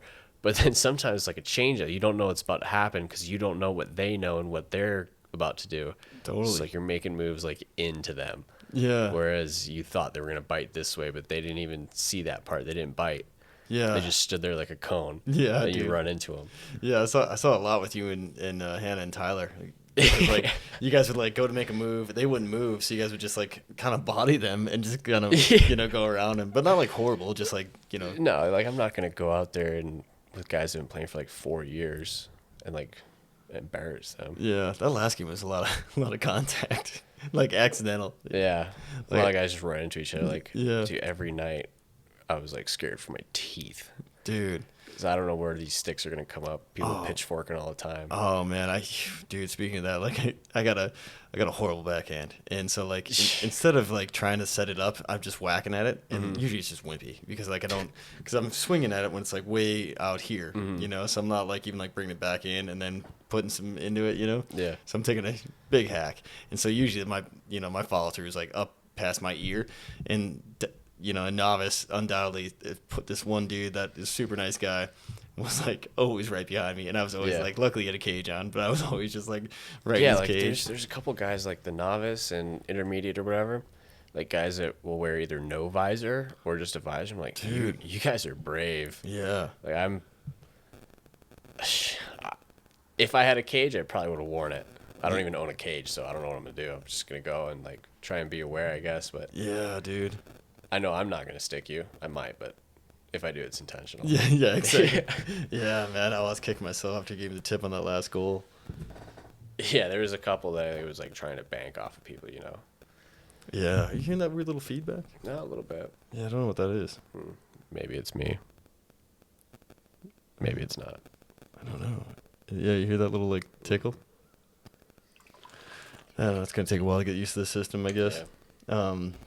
I mean, that's what I was gonna ask too, because I feel just for Montana, I haven't been around and too many other places, but for hockey, when I was traveling around other places, yeah, we got some hockey, but it doesn't seem like this. Like there's like a ton of people that don't even might not even play hockey, but something to do during the week is like bring some beers, head to the rink, and watch some hockey, no matter what level. Yeah, like this is here, like in Missoula, is the best hockey, like adult hockey community I've ever experienced. I haven't experienced a lot, but you've been around hockey. I mean, more than I've been around. Like I understand. So like in North Carolina, you got hockey in North Carolina? Yeah, dude. There's an NHL team right there. Yeah. But like a couple of guys that you like used to play on the Canes would play, like, some D1 athletes, dude. some former like NHLers, and like it was good. Yeah. But I guess like you think there's a million people there, and each league has like 4 teams, kind of thing. Or each division in the league has 4 teams or 6 teams, and then here it's like the lower level leagues have like 10 teams, like 15, 16 teams. Dude. The top leagues have 6 each. Yeah. And like they're good. It's a lot of fun. Yeah, it's super cool, man. Like, especially because there's just enough, I think, of that older talent that has played quite a bit. Just to, especially for those upper leagues. I don't know because I'm horrible, but one time I was playing intermediate, and rumor is this old boy, and you probably know who he is, but he played the NHL, years ago. Old guy? Yeah. Maybe. There's a handful of them. Yeah, that's what I kind of figured. And like kind of the same story, and I was going to link it into the swimming story with the Navy SEALs that. I mean, when he got off the ice, and it was like the whole team pretty much could barely walk, man. Yeah. But like when they're on the ice, dude, they were just smooth and fast and like effortless. And I'm out there and this is my like second or third season playing, so I mean, it's a lot of effort for me just to get off the bench, and back onto the bench. Yeah. So like watching that, I was like, geez, dude. Yeah, that's like one of the cooler things about hockey. Like you can't play football forever. No, dude. You can't play basketball forever. Your knees won't do it. Yeah. But like my dad like doesn't even have an ACL kind of thing. Oh, dude. Yeah. What happened to his ACL? He ripped it playing hockey or something. Yeah, it's just gone. I don't know. He messed it up, but he can still skate. Like his knees messed up, but he can still play hockey. Yeah, that's what. And like I'll get like weird pains probably because I'm like really like overexerting. Especially I got this like just outside of my tibia, like on the outside of my shin. That muscle, whatever it is, like I pulled it in the beginning of this season, and it's just been bugging me ever since. But that's it. Like it's not like it's a knee ache. Like when I come off the ice, like you said, basketball. Like if I played a bunch of basketball, you just can't do it. Yeah, I'd have to ice my Can't knees. do I it think. forever. Yeah, like my dad can't run. I mean, he can. He's a grown ass man. He can run. Yeah, but he's not gonna go out for like a 3-mile run because it's gonna fuck his knee up. Yeah, dude. It just aggravates whatever might also be, like you said, missing ACL. And you think about like how far you run during a basketball game. It's like miles, dude. You skate for miles during a hockey game. Yeah, for sure. That might not be true, but you probably. I mean, I think I got 400 yards in me a game. Yeah, you just gotta keep moving, dude. You never stop moving. Move your feet. That's what I try to do. That's what I keep telling myself. It seems to help, like with opportunities, Yeah. Yeah, you find like a spot where there's nobody. Nobody did that better than like Mary Lemieux, Oh yeah, she's like super good at finding like where no one was gonna expect him to be. You get a puck, easy goal. Yeah, totally, man. It's kind of sneaky like that. Yeah. That's what, especially in this league, because I was slower. I couldn't puck handle, and I can't shoot that great. And like at least during like winter, I've got more time off, so I can at least hit some pickup games, some sticking pucks, and at least I'll have like more confidence in my shot. It's not a great shot, but it doesn't matter. You just gotta shoot. Yeah, you can't score if you don't shoot. True. Yeah, and so shoot from anywhere. Shoot from behind the net. I mean, yeah, I try. It might work. That last game when you bounced it off the goalie, I tried. I was like, oh, dude. I hit it off his pad and it went wide. Yeah. Whatever. I get a little too excited in that moment. I'm trying to hack at it, dude. But I'm not like wild enough to where it's like if the guy goes to freeze it, I'm not gonna like break his wrist. Trying to smash it. Yeah, I'm not that crazy, but I know what I should be doing and like lifting the puck, but I'll just keep shooting it into the goalie or something. Yeah, and it's like a lot of time. Like I'll see like in the lower leagues, it's like everyone's just out there to have fun. Like they're all nice to each other. If you and someone else slam into each other, like you're gonna be like, yo, my bad. Yeah. Oh, totally. Like I'm always apologizing out there, dude. Yeah, but it's like when you play like a higher level of hockey, it's like you get aggressive with each other sometimes. Like there's not a whole lot of fights. Yeah. But it might happen. There's 2 or 3 last year, at least in the Cup really? League. Yeah, Oh, no my way. introduction to Missoula and Fire, was that Fire and Ice tournament. Were you playing in that? Yeah. Was that your first year? That was my first year. This was my introduction to like Fire in Missoula. I don't know if you remember this. When you're on the Forest Service team and we were like Yeah. really bad. Yeah. And I was most of that reason. Yeah. So I was like, I'll like score if we're down by 4 goals. I'll score a goal or 2 and like keep it close and keep it fun for everybody. Yeah. But I wasn't gonna go out and score 9 goals and win the game. Yeah. Yeah. 1, I'm probably not that good. But 2, I mean, you maybe. who wants to be that fucking guy? Not Nah, me. Not me either. It's embarrassing. But anyways, it was like I was going on the left side and I was gonna drive the net. I was trying to score. Yeah. Yeah. And this other guy from the other team, he might have, I don't know if it was the other Fire team or the Neptune team or whatever. Yeah. Put his stick in between my legs and I fell and I slid into the boards. And I stood up and cross-checked the shit out of him. I do remember that, yeah. Yeah, and then like he stumbled a bit and then looked up and was like, my bad. Like he was coming over to apologize and I stood up and whacked at him. Oh, no. Like, yeah, like, because I don't know, man. Like I just thought like that's how you react, If in like the higher couple leagues, like you should fucking know better, dude. Oh, yeah. But then I realized like that guy doesn't know better. He didn't mean to put his stick in my skates. Even in like the higher leagues, they didn't mean to do it, but you still get what you get. Yeah, man. But he was like trying to apologize and I cross-checked him in the face. Like, oh man. Like, I was like, I'm sorry, dude. Like, Well, I talked to one of the guys during the 3-on-3 tournament, and he was saying the same thing. Like, he has a hard time playing because, like he said, so good, and he played at such a high level that if someone's doing some of those stupid things, that in novice it's just you don't know any better. But like when you're at that level, you're like, it's gonna make you mad. And then if you're losing, like he was saying, kind of default is get a little more physical. You know, and like that's not gonna fly in those leagues either because it's beer league. Yeah, So, and it's like sometimes the higher level leagues will get a little more aggressive with each other, especially if you're playing like your buddies. Oh yeah, dude. Yeah, so like for the advanced league, which is the second highest league, I was playing against most of the guys I play with in Cup. Oh, okay. Which is the highest league. Yeah. And there was one guy who actually works here. Oh, really? Yeah, here in Stevensville. I don't remember his name, but he was on that team. Oh.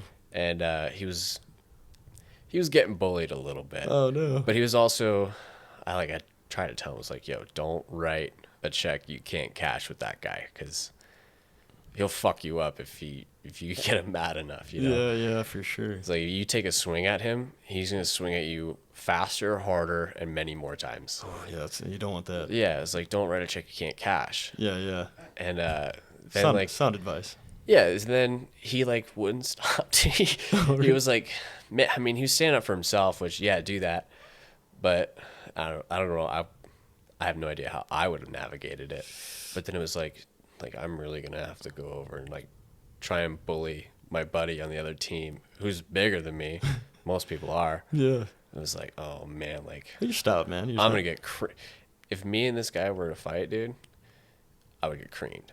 No, I'm not a good fighter. I've never done it like 3 times. Yeah, dude, there's no I look at like when the NHL dudes fight, and it's like they, and people, I don't think they really pay attention. Like those guys are throwing each other around. It's hard to stay in your skates. Yeah, I mean that's the only reason I've ever been able to stay into a fight is because I'm pretty decent on my skates. Yeah. I'm not punching anybody super hard. I don't even know how you would. I know some guys can, but like for me, dude, I mean, I'm doing all I can to stay in my skates anyways. And then if I get we're tussling with somebody, which happened my first year, I think, and that's the only thing that's kind of sucks about novice sometimes, and people are trying to take it a little too serious. Mm-hmm. Like, I mean, we had one time and this was a team that a lot of people knew about and didn't really like anyway. So maybe this guy was kind of coming in kind of hot, as I was on the green hanger and that kind of reputation for being a little chippy. And but like these brothers were talking trash to each other on the bench, just giving each other shit. And all of a sudden, this guy took exception to it. He was like on the wing on the other team, and he comes over and he starts like talking shit to our bench and right to like me and Fallis. And this dude was not in very good shape, and he wasn't very big either. And I'm all right at the time. I was in pretty good shape and like all right size, but Fallis is a pretty big boy. And Yeah, like, I know. Yeah, exactly. So like we get up and like we both shove him, but like Fallis, he's stout. Like pretty much puts this dude on his ass, and it's like, get out of here, man. Like we're more mad at the situation. We're not so much him, but it's like, dude. What is wrong with you, man? Like these guys are talking shit to each other. I don't remember asking you a goddamn thing. Yeah, exactly, dude. I got a funny story about Fallis. If it's the guy I'm thinking of, fire guy, right? Yep, fire Missoula? guy. Yep. Okay, I'm pretty sure this is the guy. Then we were doing our UTV training. Oh yeah. So, so we were just like doing UTV around the cones or whatever. Mm-hmm. And so Fallis was in. Didn't he like rip his calf or something? Oh, he might have. I know he had like wrecked his back this last year. He did something to his leg. He was in like this big old boot. Oh, that came up like to his knee. Oh, jeez. So he was like, he hobbled out there, and one of the things for the UTV is you got to drive straight at the guy, and then he'll like point left or right, and you got to do that. And so I like, okay, man, like you're in a fucking boot. And Fallis is a dude, you got to run it. Yeah. Oh, Jesus, dude. So he was just like fearless, no flinching, and I was like, okay, fucking floor to the UTV, you're driving straight at him, and it's like, when are you gonna do it? When are you gonna do it? When are you gonna do it? Yeah. Point like left, and it's like the last possible second before I cream this guy in a boot. Yeah. Hit it left, and like fearless, dude, didn't even flinch. Oh yeah, he's a beast, man. Yeah, especially like if it was me, dude. I know how much of a shithead I was. Yeah. I don't want me driving at me. Yeah, dude. Yeah, even like me now, man. Like even though I'm like older, like who knows? Like you got a delayed reaction. Like especially in a boot. Exactly, man. It probably didn't make any difference, but it looked cool. Yeah. Oh, definitely. Yeah, man. Yeah, he's a beast, dude. Like I got a chance to work with him on detail in Missoula there, and and the nicest guy ever, man. And that's like why it's like, this guy's talking trash to us. It's like, but like I said, the green hanger had a reputation, so that could be part of it. Yeah. It was always fun. Like, I would go out to a couple of those games, and it's like just because I had a couple buddies from like either whatever crew I was on, or just guys I knew from hockey that were also fire.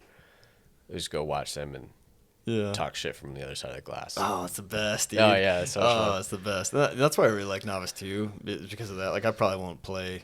I don't know. Depends on what my team does. Hopefully the team I'm on with Shannon goes up this next year. Yeah. And but man, I don't know. Hopefully. But anyways, so like that was kind of cool though, because like all the fire folks that would show up in the winter and just like you say talk trash and like and I had to warn them too. Like before our last game in the novice championship, I was like, this is really bad hockey. Just let you know, like if you guys got nothing better to do, come hang. But if you, it's like so much fun. Like you go and you hang out all summer, and then after work you go hang out and drink beer or whatever. And then the winter comes and you guys go hang out and you go hunting together or skiing together, play hockey. Oh, dude, it's like super sweet. It's really cool. Yeah, it's like huge for the mental health. Like we're talking about that a bunch this year. Like a lot of times I think fire folks have a little trouble in the off season because.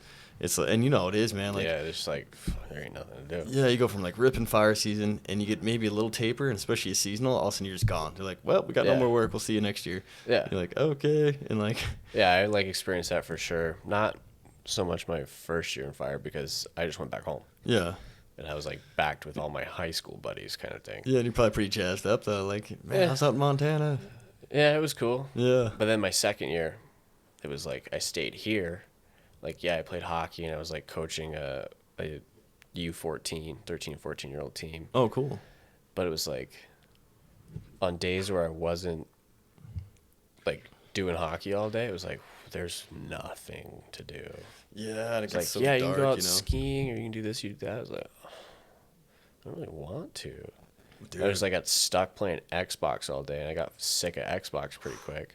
That's it. Yeah, it's easy to get down that rabbit hole of Xbox, though, dude. Yeah. It's kind of like a little bit of mental reprieve, though, man. You get, like, into a really good game. Yeah, it was cool for the first, like, I would say first month. I would sit at home in my boxers and crush Xbox for hours a day. Oh, yeah, dude. Hours a day. And then, like, start getting a little chubby. It's like, Yeah, dude, that walk to the fridge is getting a little harder. You're Yeah, like, what in the gotta fuck? go to the gym or something. Yeah, dude. And then you go to the gym for the first time after like a month off of just eating pizza and donuts. Yeah. And then it's like, oh, this is harder than I remember it being. Yeah, exactly, man. I go in with the sweatshirt on the whole time. Yeah, like I don't want to show off anything. Yeah. And then maybe towards about the time to start off, I'm back to the cutoffs, and I'm like, Yeah. back to fire season. And that's like always been kind of the thing. I get in awesome shape, and then fire season hits, and I'm like, by the time August comes around, I'm not like in bad shape, but I'm not in the shape I want to be. Yeah, my like coming into my second year to salmon, I had ran a marathon in Phoenix. Oh, really, dude? Yeah, it was like it was in February, so like the whole COVID deal was like I was just learning about it, just hearing about it. Oh, yeah, yeah. But like it wasn't not cool to like go hang out in public, no mask, and run a marathon if you wanted. You know? So and I trained pretty hard for this marathon. I like did like a Hal Higdon like whole marathon book. Oh, dude, huge. Yeah, because I was like, how sick would it be? First ever marathon, qualify for Boston. Oh, dude, that's the goal, right? That'd have been cool, you know? Yeah. And you can't score unless you shoot, you know? Yeah, so I was going to shoot for it. Yeah, yeah. And then, like, I was on decent pace by, like, mile 4. I knew I wasn't going to qualify for Boston. Oh, really? And I was on, like, decent pace. It was mostly downhill. Oh, cool. The entire course. And then I get to, like, mile 22. I'm, like, I'm so bored, dude. I'm, like, making phone calls. And Oh, really? yeah. All kinds of shit. It's like talking to my mom. Like, what are you doing? I'm running a marathon. You are? Yeah, I'm bored. That's awesome. But like mile 22, everything went bad, dude. That's what I was gonna ask. I heard everything like locked up, the whole like wall thing. Right. And like I was training like 80 miles a week, like around Christmas time, like before. I got up to 80 miles a week, and I was like, yeah, I'm gonna crush this. Yeah, dude. And I get there, mile 22. I shut down. Last 4 miles took me like 45 minutes. Oh, dude. Oh, it was brutal, and I was messed up for a while. Like my toenails all black, my knees hurt. Oh, yeah, man. And then that scared me a little bit, because like going into salmon, I'm trying to like redeem myself a little bit from how much of a chump I was the year before. Yeah, get like, on the board. I gotta crush the PT test, dude. I gotta run that 1.5 miles like fast. Yeah. So I was like trying to go for a run, but my knee was killing me. Oh, no, dude. I was like, I was like physical therapist like 3 days a week. Yeah.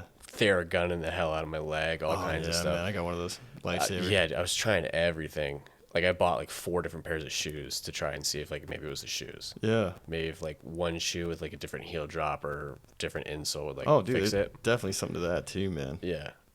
And then like I tried so hard to like get my time down, which I ended up doing pretty good. Like I didn't do awesome. Yeah. It wasn't like a sub 9 minute 1.5 miles, but I did way better than the year before in every aspect, the push-ups, pull-ups, sit-ups, and then the run.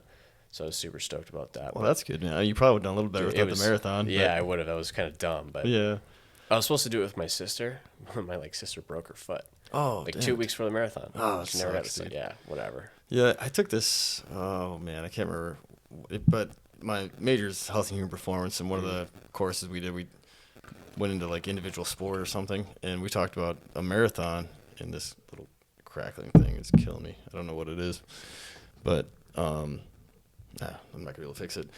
I'm not techy enough for this. But anyways, the small, like in the whole population, the amount of people who've completed a marathon is like so tiny. It blew my mind. I was like, it made me want to do it, right? I was like, Yeah. man, I didn't know it was like that difficult of a thing. Cause you see like Boston, and you see like it seems like hundreds of people. I don't know how many people are in Boston, but that's what it looked like to me, you know? Yeah. Or in any of the, Missoula Marathon or something. So I was like, that's wild. So I always want to do it, but I've never half marathons as far as I've gone. To qualify for Boston for my age group, I would have had to run the marathon at like a 6:30 pace, which Dude. I can barely do 1 mile at a 6:30 pace, dude. Dude, that is moving, man. I think somewhere, I can't remember what like my average was, but it was somewhere between like 7:30 and 8-minute miles is what I was doing for the half marathon. Still slower than that. Yeah, it's so nuts. And I felt Yeah. like I was moving, dude. Yeah. Like, I couldn't imagine at 6:30. Yeah, like the whole like on my run today, I was like I always track my heart rate with the Garmin and see like my heart rate zone. Yeah, yeah. I know I can do like a heart rate zone 4 for about 45 minutes before it starts to keep going up to like 5 and I start dying. Oh, I hate that, dude. Then I can do 3. I mean, I did my entire marathon at zone 3. Oh, really? So you can do that forever, yeah. Yeah. It was like, dude, like in zone 3, it's like I'm running an 11-minute pace, dude. What's going on? Oh, dude. I feel like I should be faster. Yeah, man. Yeah.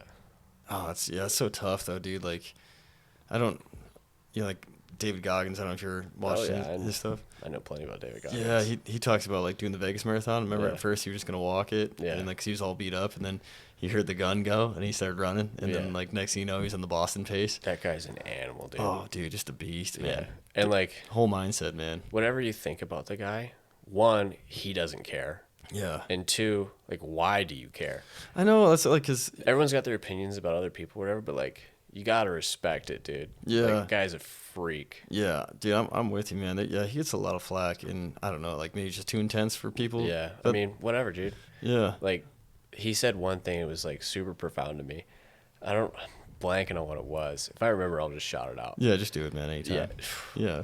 Like, I read his book too, and like his story is outrageous. Dude, so inspirational, man. Yeah. I mean, even just the weight loss twice. Yeah. You know? Yeah, I think everyone can learn a couple of things from those types of people, you know? Yeah, I agree, man. I think maybe he annoys people who aren't having those hurdles. So they're like, you know, I don't know, dude. Yeah, because for me, it's just more inspiration. But I get inspired by everything, you know? Like, yeah.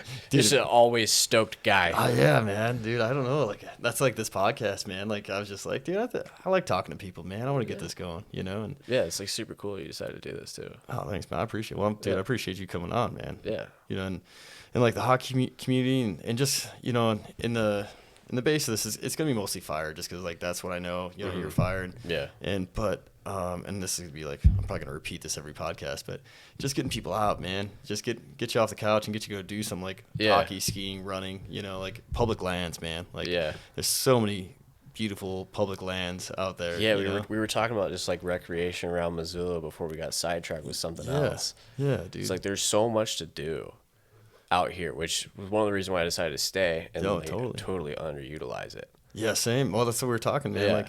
Like I've been up to Blue Mountain and done some golfing, but I haven't done as much as I should. Yeah. You know, and I'll go there for hikes with the dogs once in a while, which, I mean, it's a drive for me now, but like there's so many canyons up and down the Bitterroot that are just amazing, you know? Yeah, I'm not like a big biker or fisher or hunter. So it's like I don't do any of those things.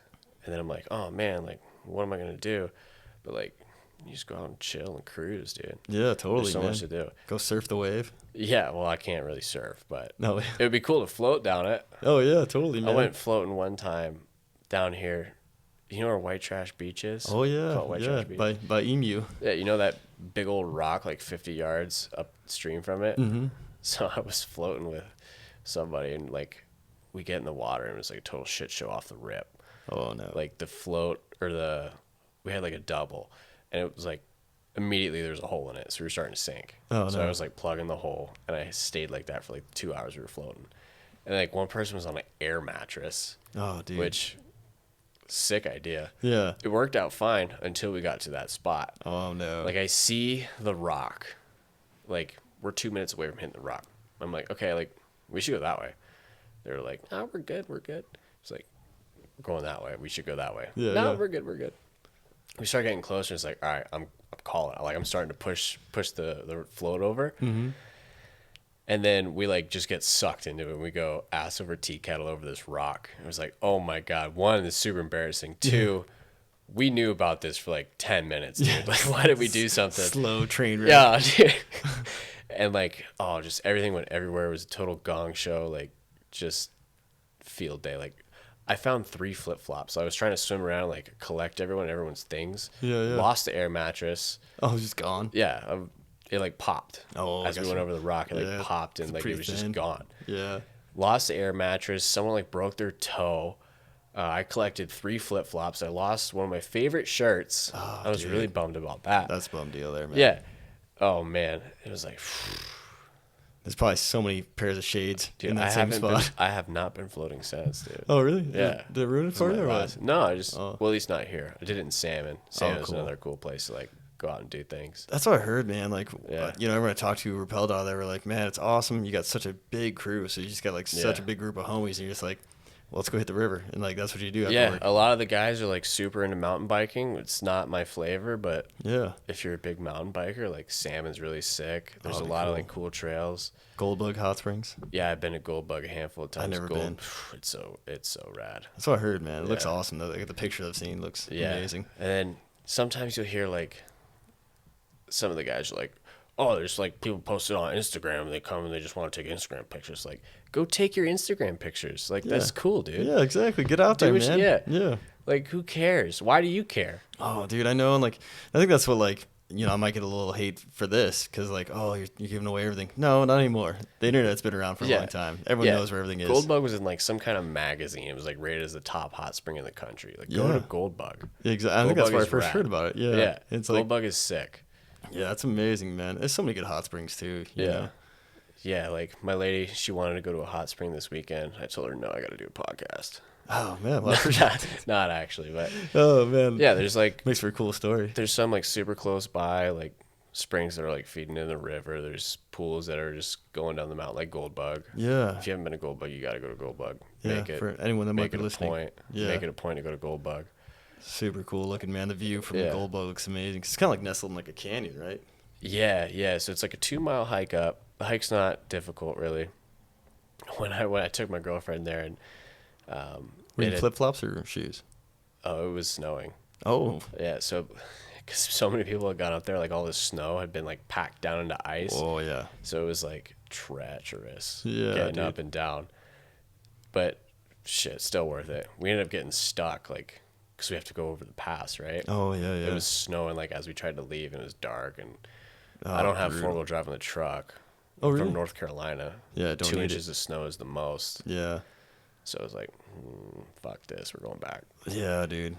But I mean, like, you know, a lot of the roads are maintained. Dude, you get away with the 2-wheel drive, right? Yeah. And you get better gas mileage. Yeah, and then like, I just been exposed to so much more stuff like outside, like Ish Brown. Ish. You know him. Yeah. That's my boy, dude. I gotta get him on here, man. I think I talked to him about it a little bit, but such a rad dude. And he's so good at so many things. So he like took me out hunting a couple times, and like I'd never been hunting before. Yeah. And it was like, he's like a mountain goat, dude. We went hunting this past winter. I forget where we were. We were kind of up by the reservoir near Reynolds Lake, kind of thing. Oh, gotcha. It's near Trapper, I think. I don't know, man. It was a 45-minute drive. I can tell you that. Yeah, that's about that same area, so that sounds about right. We didn't see like a single animal the first day. The next day, like we saw like a couple cow, elk. Oh, nice. He was going for bulls, but yeah, didn't see any of those. And it was like just hiking around. We got to like the peak of some of these mountains, and the view was incredible. Oh, dude. Super windy and super cold, so we didn't stay for very long. Yeah, but man. It was so cool. We were just like walking in snowdrifts, and you would plop down like to your waist. It's like, ooh, I'm gonna walk over that way. He's walking on top of the snow. Yeah. It was like super rad. Like I had never seen. That's like one of the things about fire too. Like I've seen so many areas, so many places I never would have seen otherwise. Dude, 100%, man. Never. I would have never been to Mormon Lake. Oh, yeah. Yeah, I never would have been there. I still never been. Super sick spot. Yeah. Super sick spot. I never would have been to Nogales, which, like, the landscape there, it's like, some people might think it's boring, but there's still so much, you know? Yeah. Like, yeah, it's desert and it's brutal out there. The heat will kill you. Oh, dude. But it's so cool. Yeah, dude, I totally agree, man. Like, there's some spots in like California that I would never know about. Yeah. You know, like in Northern California, you know, like just awesome. Yeah, I'd never seen the Pacific Ocean really until my first year. At least never seen it and remembered it. Oh, yeah. Until my first year in fire, and we went to that Chetco Bar fire. That was on the border of Oregon and California. Oh, gotcha. Yeah. Beautiful country up there, dude. Yeah, it was like right at the tail end of the fire, so there wasn't a whole lot for us to do. My captain on the engine ended up taking over. Like, it was given back to districts, and he took over as a Type 4 IC. Oh, cool.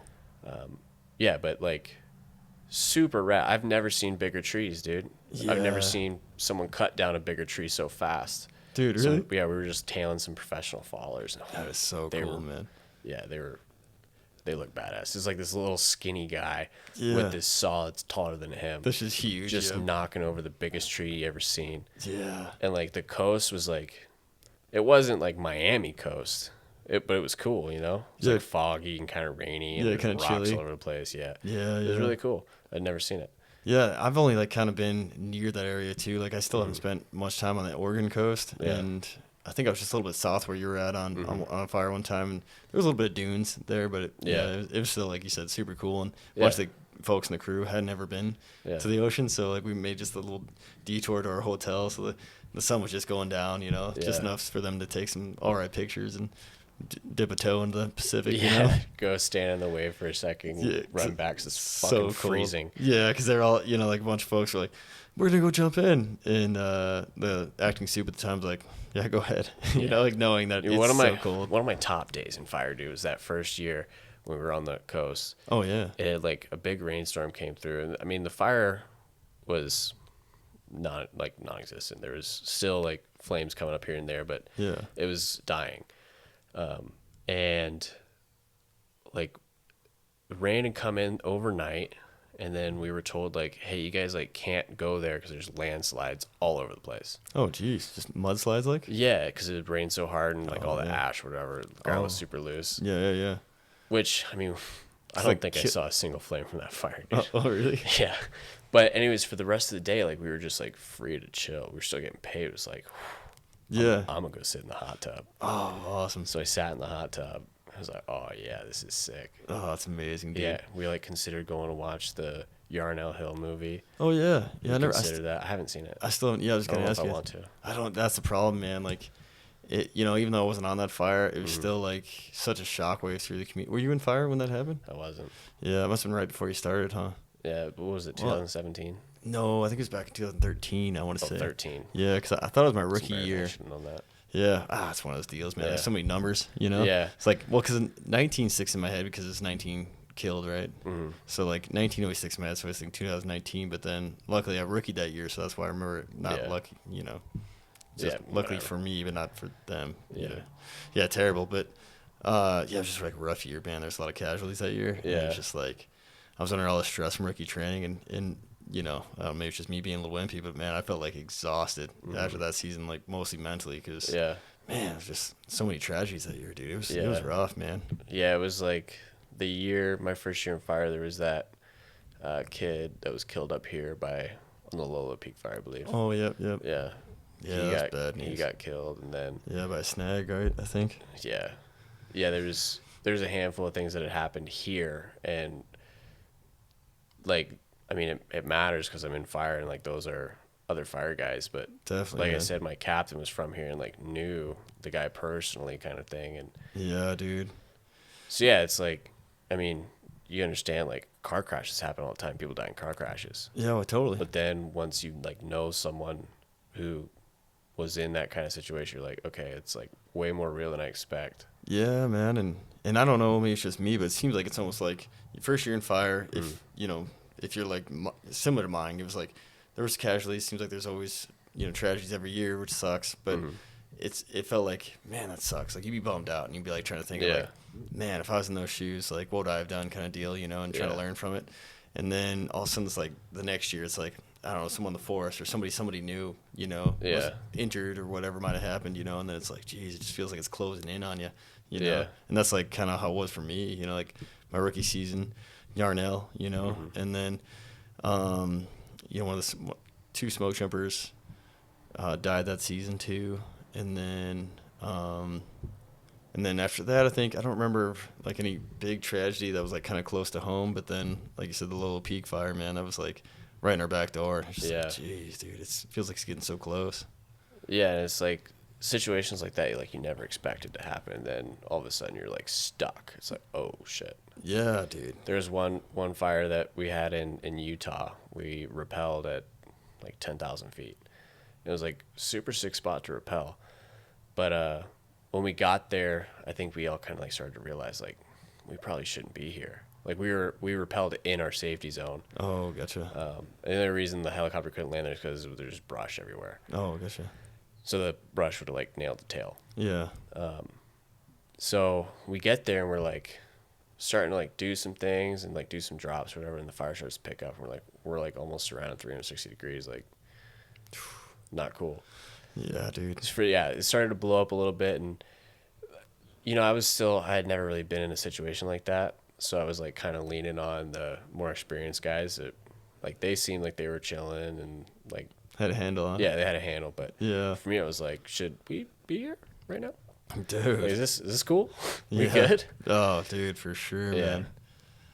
Yeah. I mean, obviously we were, but Yeah, it was all right, and Yeah. it's weird too because I think almost anybody who's been in fire, long enough has had that experience that they could recall from their first few years or Yeah. however long, and be like, man, felt sketchy, but now looking back on it, or once you're in that same yeah, situation as older, you're maybe like, it wasn't. yeah, it wasn't as bad, but just because I think you have more information, Yeah. because you know more, hopefully. Yeah, I mean, everyone talks about like building those slides. Yeah, getting the That's slideshow a going. super common thing to say is build those slides. Yeah. And like, yeah, like makes sense. I used to like just hate it when people said that. It sounded so cliche and so dumb. Yeah. But then I've started ripping it out like, yeah, you'll get those slides. So Yes, especially like can't your believe I first. just said that, but I don't know how to say it any better. Oh, exactly. Yeah, there's nothing better. And Yeah. I was the same way, like my first year, and it's so frustrating because you're like, I don't have any slides. Like I haven't been on fire. Like I don't know what. Yeah. Like, are these just gonna show up? Like how these slides work. Yeah. And then finally, like you get on enough fires, and you're like, oh, gotcha. And I think that's why those tragedy fires are like not only brutal because a life is lost, but also because if you've been in it long enough, you put yourself in those shoes, and you're like, man, like, Yeah. what would I have done? Like it. And especially like some of the tree snag stuff, it's like, Yeah. what do you do? Like wrong place, wrong time. Some of that, Yeah, and there's so many out there that are like tough too, because it's like you can like armchair quarterback kind of deal and be like, yeah, like that's where you fucked up, Yeah. and you can pinpoint it. But like, I've never been in a situation like that. Like, now what? Yeah. Like I can't. I hope I wouldn't mess up like that, but No, dude, that's like you can and you might. yeah. Oh, yeah, totally. Because especially when you see somebody, like the RNL incident, Hot Shots. Yeah. You're like, dang, man. Like when something happens to Hot Shots and repeller smoke jumpers, anybody who's been in for a minute, you're like, Yeah. man, it makes me think like, dude, I mean, is it easy to get like, I don't know, tunnel visioned on, or task oriented or task saturated, I guess is kind of the term, you Yeah. get, like get so set on the goal and your essay goes down. I don't know what it is. Yeah, and like we were talking earlier about like my birthday fire when the jumpers like burn out around the gear, and it's like, yo, it sounds gnarly, but we weren't scared for them or nothing, Yeah. But with the hot mic thing too, we only got pieces. It could have been super bad. Oh yeah, Could have been totally. super bad. And jumping rappelling's kind of in that same world where it's like you get dropped off, you're by yourself. Yeah. Like you got to be smart. Yeah, totally, man. And like, Especially when there's a dummy like me down there. It's like now the qualified has to be extra smart. 'Cause yeah, you exactly. got some dummy down here with you. Oh, dude, yeah, man. Yeah, I'm right there with you, man. Yeah. And then like from the view, everyone thinks you get a good view of the landscape from the air, but man, you don't know how tall brush is. You don't know Yeah. how big a spot actually is. It looks know? way less steep from the air all the time. Oh, all the time, dude. And you're like, yeah, I You get think I'd there, probably you're get out of there. Fuck, I shouldn't have hiked, shouldn't have done legs this morning. Yeah, exactly, man. Like, I thought this was gonna be chill. Yeah. Yeah, dude. Yeah, it could be tough that way, man. Yeah, if I'm up on like the upload, like getting ready to go, I'm on the next fire, Yeah. I ain't lifting legs. No, dude. I might go for a short run and some yoga. That's what I was gonna say. Yeah. Yeah. I was just gonna say that, man. Just like a short little run, you stretch it out a little bit, like Yeah. yoga. Yoga's so good, man. I think Oh, it's yeah, really dude.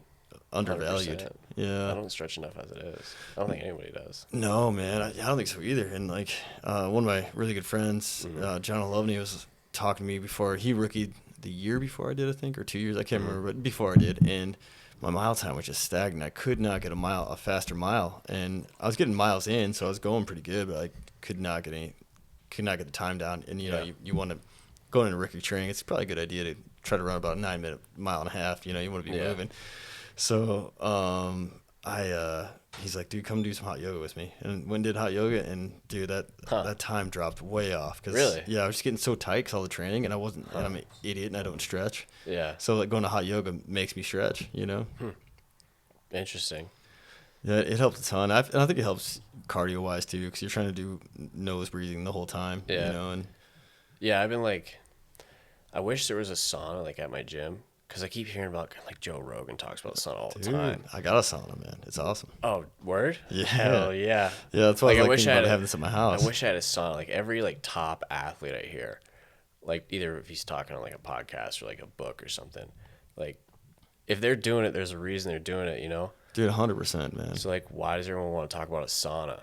I heard some kind of, I don't know where I heard this, so it's probably not factual, but it was like the gains made from like some untrained athletes or untrained participants in this study, like with their running times or whatever. There was the runners, the non-runners, and the runners plus sauna. It was like the runners plus the sauna was like 15 minutes after you run had like a 30% gain, dude, over just the runners and just the, well, probably way more than the non-runners. Yeah, probably. They probably didn't do too hot. Yeah.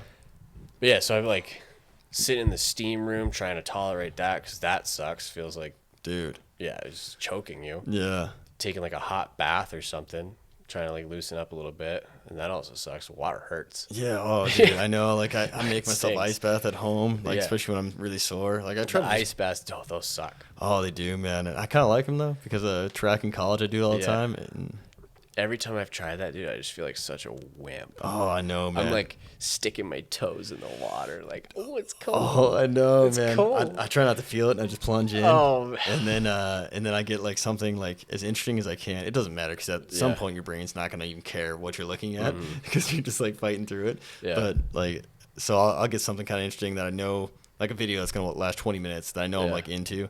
And like lately, I've been watching World's Strongest Man, like competitors, like those guys. Yeah. Oh, because man, like those, it's insane what those guys can lift. So I'm like really interested in that. Yeah. And but like at some point, I'm just staring off into space and I'm like trying to get through it. And I can't remember. It's like I had it down to like at 5 minutes. I think is when it's like holy hell, and I start breathing heavier and I try to control it.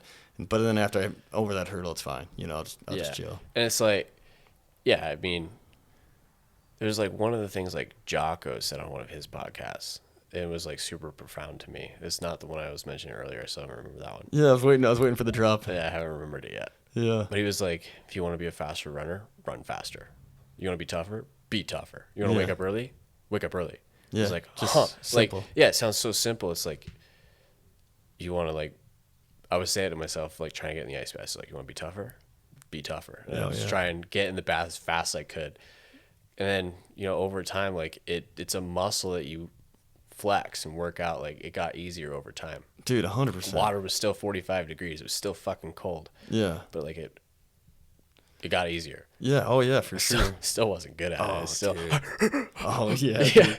And like Jesus. Yeah, I feel like control your breathing and like Wim Hof and stuff. You Oh know? yeah. Like, oh. That guy's another freak of nature. Oh, just insane, man. Him and like, well, and then like we were talking about the sauna, and Laird Hamilton had like a bike in the sauna. He was, oh, geez. I say freak of nature, but it's not like he didn't work for what he does now. No, yeah, but it's just, I mean, there's just like that mental toughness that, like you said, like it's callous. It's a callus, right? They earned it, and like calluses on your hand, you know, it's from work, but it's they got a little harder callus than most, you know. One of the debates I like to rip out, especially with the fire guys, is there's no such thing as natural talent. Yeah. Agree or disagree? What are you asking me right now? Yeah, right now. I think there's a little bit of natural. I think it's. I say there's no such thing. I don't know. There is no natural talent ever. Yeah, that's what I thought, and then I thought I heard Bo Jackson say he never like really lifted weights. It doesn't matter, dude. Like, yeah, you got to think like, yeah, Bo Jackson. You say, oh, freak of nature, but if I'm thinking like, I mean, I know hockey the best, so I'm gonna talk about Sidney Crosby. Oh yeah, right? Yeah, everyone can have their opinions about Sidney Crosby, but who's the best hockey player in the world? Like currently, currently it's probably Connor McDavid. But maybe a couple years ago. Yeah, you look at Connor McDavid's stats versus Crosby's stats when he was the same age; they're pretty similar. Yeah, they're like right there together for some record about fastest to 500 points or something like that. I don't know. Gotcha. Or 1,000. Yeah, maybe. I don't know if Connor McDavid's got quite that much, but anyways, yeah, like just animals, dude. Yeah, they're extremely good at what they do, but also like I've seen the net that Sidney Crosby used to shoot on at Shattuck St. Mary's, and it was black. Oh, from all the puck marks? From all the puck marks. Jeez, all the red pipe was gone. He would take 1,000 shots a day. Legend has it. Oh, yeah. Yeah. And it's like, Michael Jordan, same deal, right? Yeah, they worked for that. It's like you don't see it. You just see what they do. And like, oh, he was just naturally gifted. He was 13 years old playing with 17 years old or kids. It's like, I don't know, man. Like every moment of your life has led up to that one and the next one and the next one. Totally. And yeah, I mean, he was putting in his own work. Yeah, like have you ever heard of like someone saying like they're like especially like in college football they'll talk about like that quarterback's got like a 30-year-old head on his shoulders or something like that. Yeah. It's just it's almost like having better foresight. Like I know like if I work hard, there's gonna be results. Yeah. And it's like for some reason when I was younger, I think I was stuck on the natural talent train. Yeah. And so like, but when I got older, I realized, oh no, I just gotta work my ass off. Yeah, like I'm not naturally gifted like at hockey or skating or anything, but like I like to think that I'm one of the quicker guys around. Yeah, you got some speed. That's what I was saying. From the time I was like 8 years old to the time I was like 16, I was telling you about this the other day. I had those skate weights, dude. I'm 1 pound skate weights. Yeah, I'm glad you brought that up, man. That's huge. Yeah, dude. And it's like, was I training, consciously training? No, but I had the skate weights on and it did something. Yeah. No, that totally makes sense. And this is a goofy movie from like when I was a kid. I don't know if you saw, but Three Ninjas. No. Like these little kids. And like at one of the movies, there's like a bunch of, it's kind of like Mighty Ducks, but like with a martial arts kind of deal. Nice. Yeah, it's kind of goofy, but in one of them, they put on ankle weights, and then all of a sudden these little kids are dunking. Yeah. And I was like, oh man, I want ankle weights when I was a kid. I never got them. PF Flyers, run faster, jump higher. Yeah, dude. Yeah, just like the Sandlot, man. Yeah, and then, well, even that story, like it's not like you used to think like, oh man, if I had YouTube when I was younger, but I think I just wasn't putting time in because like Sandlot was a perfect example of kids like Benny, the PF Flyers dude. Yeah. He want to play football or baseball no matter what the weather. Remember they're like sweating their asses off and they want to go to the pool, and he's all about playing. He makes fun of them for wanting to go to the pool because he's like, no man, we're out here to play ball. That's what we do. Crushing baseball. Yeah, and then he goes and he's in the majors. He's in MLB down the road, and Smalls is the announcer. So it shows that Benny's hard work paid off. Yeah, and like we want to go back to like hockey. Talk about Wayne Gretzky. Like, oh, he had incredible vision. He could see everything. It was like. Yeah, but also another legend has it. Yeah. He used to watch hockey on TV with a piece of paper and like the rink on the piece of paper. I just heard about this. And he would draw where the puck was going. Yeah. So like my brother was just talking about this. Did you talk to my brother about this? No, I don't think so. Oh, that's why you and my brother must. I tried it once. I tried it when I was like 10, dude. It was really? Incredibly hard. Yeah. Explain it more. Sorry, because I cut you off. So. Yeah, like he just watches the game with like he would watch the game on TV and like have a piece of paper like on a board or a book or something, and he would take his pen or pencil and just track the puck without looking at the board but watching the TV, track the puck where it was going on the board. How smart is that, dude? So yeah, like by the end of the game, it's just looks like it's scribbled on by a 9-year-old or a 5-year-old. Yeah. But did that do something? Who knows? Yeah, because maybe it worked, maybe it didn't. Yeah. But the proof is kind of in the pudding, is the old saying, Cause, yeah, you think the about great one. Yeah, like because wasn't like the part of the purpose was to see where the puck was going to be most. Like when he looked at it afterwards, he's like, "Oh man, the puck spends a lot of time in the zone or something." I didn't read too much into it. I was just like, that's like, I don't know anyone else has done that. I don't either, but I'm reading into everything because I'm like, that. I'm always curious, dude. I'm like, how'd that happen? Like, what was he doing there? Yeah, then, guys just got like 6 shots. Like how many times have they shot a puck? Yeah. Thousands, tens of thousands of times, Dude. All those reps, the whole like 10,000 hour rule kind of thing. Like, yeah. I don't know all about that, but.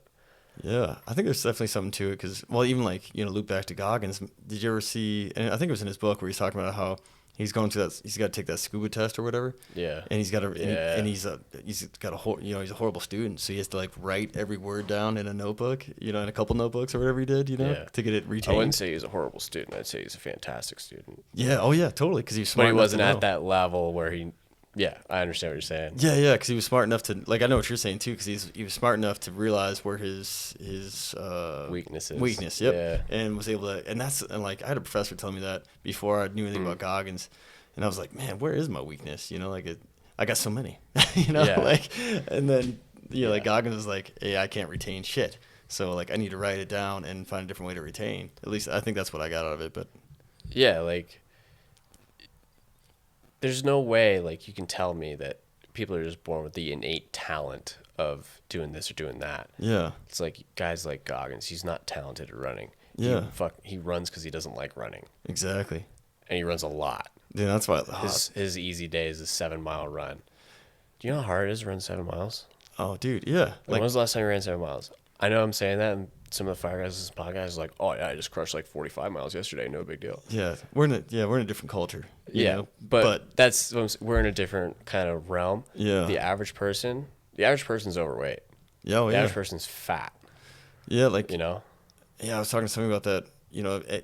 It's just kind of like the American dream in a weird way. Is that like you get to college, hopefully stay in a little bit of shape there because you're active and you're young. Then you get your job, right? And then everyone thinks you do a lot of drinking in college, but it's usually afterwards because, it's like becomes your routine. At least this is just my own observations. It's like people, they're not as active. They drink probably more because they're drinking more, consistently. Even if it's not getting drunk every night, you still like have a couple beers or whatever. Yeah. Putting out, like, getting those calories. That's one reason why, not that I care, but it's just like empty calories that you're not working off anymore. So like once you get, my age, not so many folks are too fit anymore. I got lucky enough to poison myself with, didn't get like alcohol poisoning, but it was like the one and only time I ever blacked out, and it was not cool. And this put me off beer. I can't. I'm not a big beer guy. Yeah, I used to. I'm not a big drinker at all, to be honest. Like I'll have a White Claw here and there. Yeah. Or a beer like after hockey. Like your brother would offer me the Rainiers, or whatever. I'd be like, yeah, I'll take one. Oh yeah. But because you offer and because we're like hanging out. And then it's like I drink half. I'm like, I don't really want this anymore. Yeah, that's the only thing I kind of like that kind of socially, like because of my Crohn's. Which is kind of nice because I quit it just because it makes me feel a little worse than most people. Everyone kind of feels. I think most people feel like shit when they drink, and I just feel like more like shit. I get super tired, and it's like not that fun. Yeah, man. Even before my Crohn's is bad, like I get just bloated, and I hate that bloated feeling. So I hate it when people are like, "Oh, but you're young. You're young. You get." Shut up, dude. Yeah. You don't have to wake up hungover. Well, maybe you do if you're drinking. But why would you choose that? I hate that. Oh, I'm with you, man. Yeah, I don't like it. And part of the reason why I stopped drinking is because I went back to school and I was like, dude, I don't have that many brain cells to spare. Man, I need every one of these little buggers, man. Yeah, the guys in Salmon. So down at the old pork battler, they would do trivia on Wednesday nights. Oh, yeah. And I went a couple times, and they had this one like sour beer. And I like sour beer. It's all right. Yeah. It's kind of tasty. I'm not going to drink 1,000 of them because the sugary taste in my mouth and on my breath is going to kill me. Oh, yeah. But it was pink. Oh, nice. So the guys would give me a bunch of shit about drinking a pink beer. And I was like, whatever, man. This is what I like. Yeah. Yeah, totally. Yeah, that's, It's going to be a controversial statement right now. IPAs are disgusting. I'm not a fan either, man. I was just going to say it when you said sour. Yeah, I don't like IPAs or pales, dude. Oh. Never have, man. Back when I first started drinking, 21, going to breweries, it was mostly like IPAs and pales. So I'm not an IPA guy. No, me either, man. I tried, man. I was just tastes like liquid bread, and not even good bread. Yeah, bitter bread. Yeah, like a rough sourdough. Oh, Something like that. Not a fan. No, thank you. Yeah, dude, I definitely have trouble with it too, man. Yeah. And a lot of people love them. That's why so many get made. But I've never been a fan. I don't know. I guess it's kind of light too. I guess usually IPAs, aren't they? I don't know what I'm talking about. I'm way out of my realm here.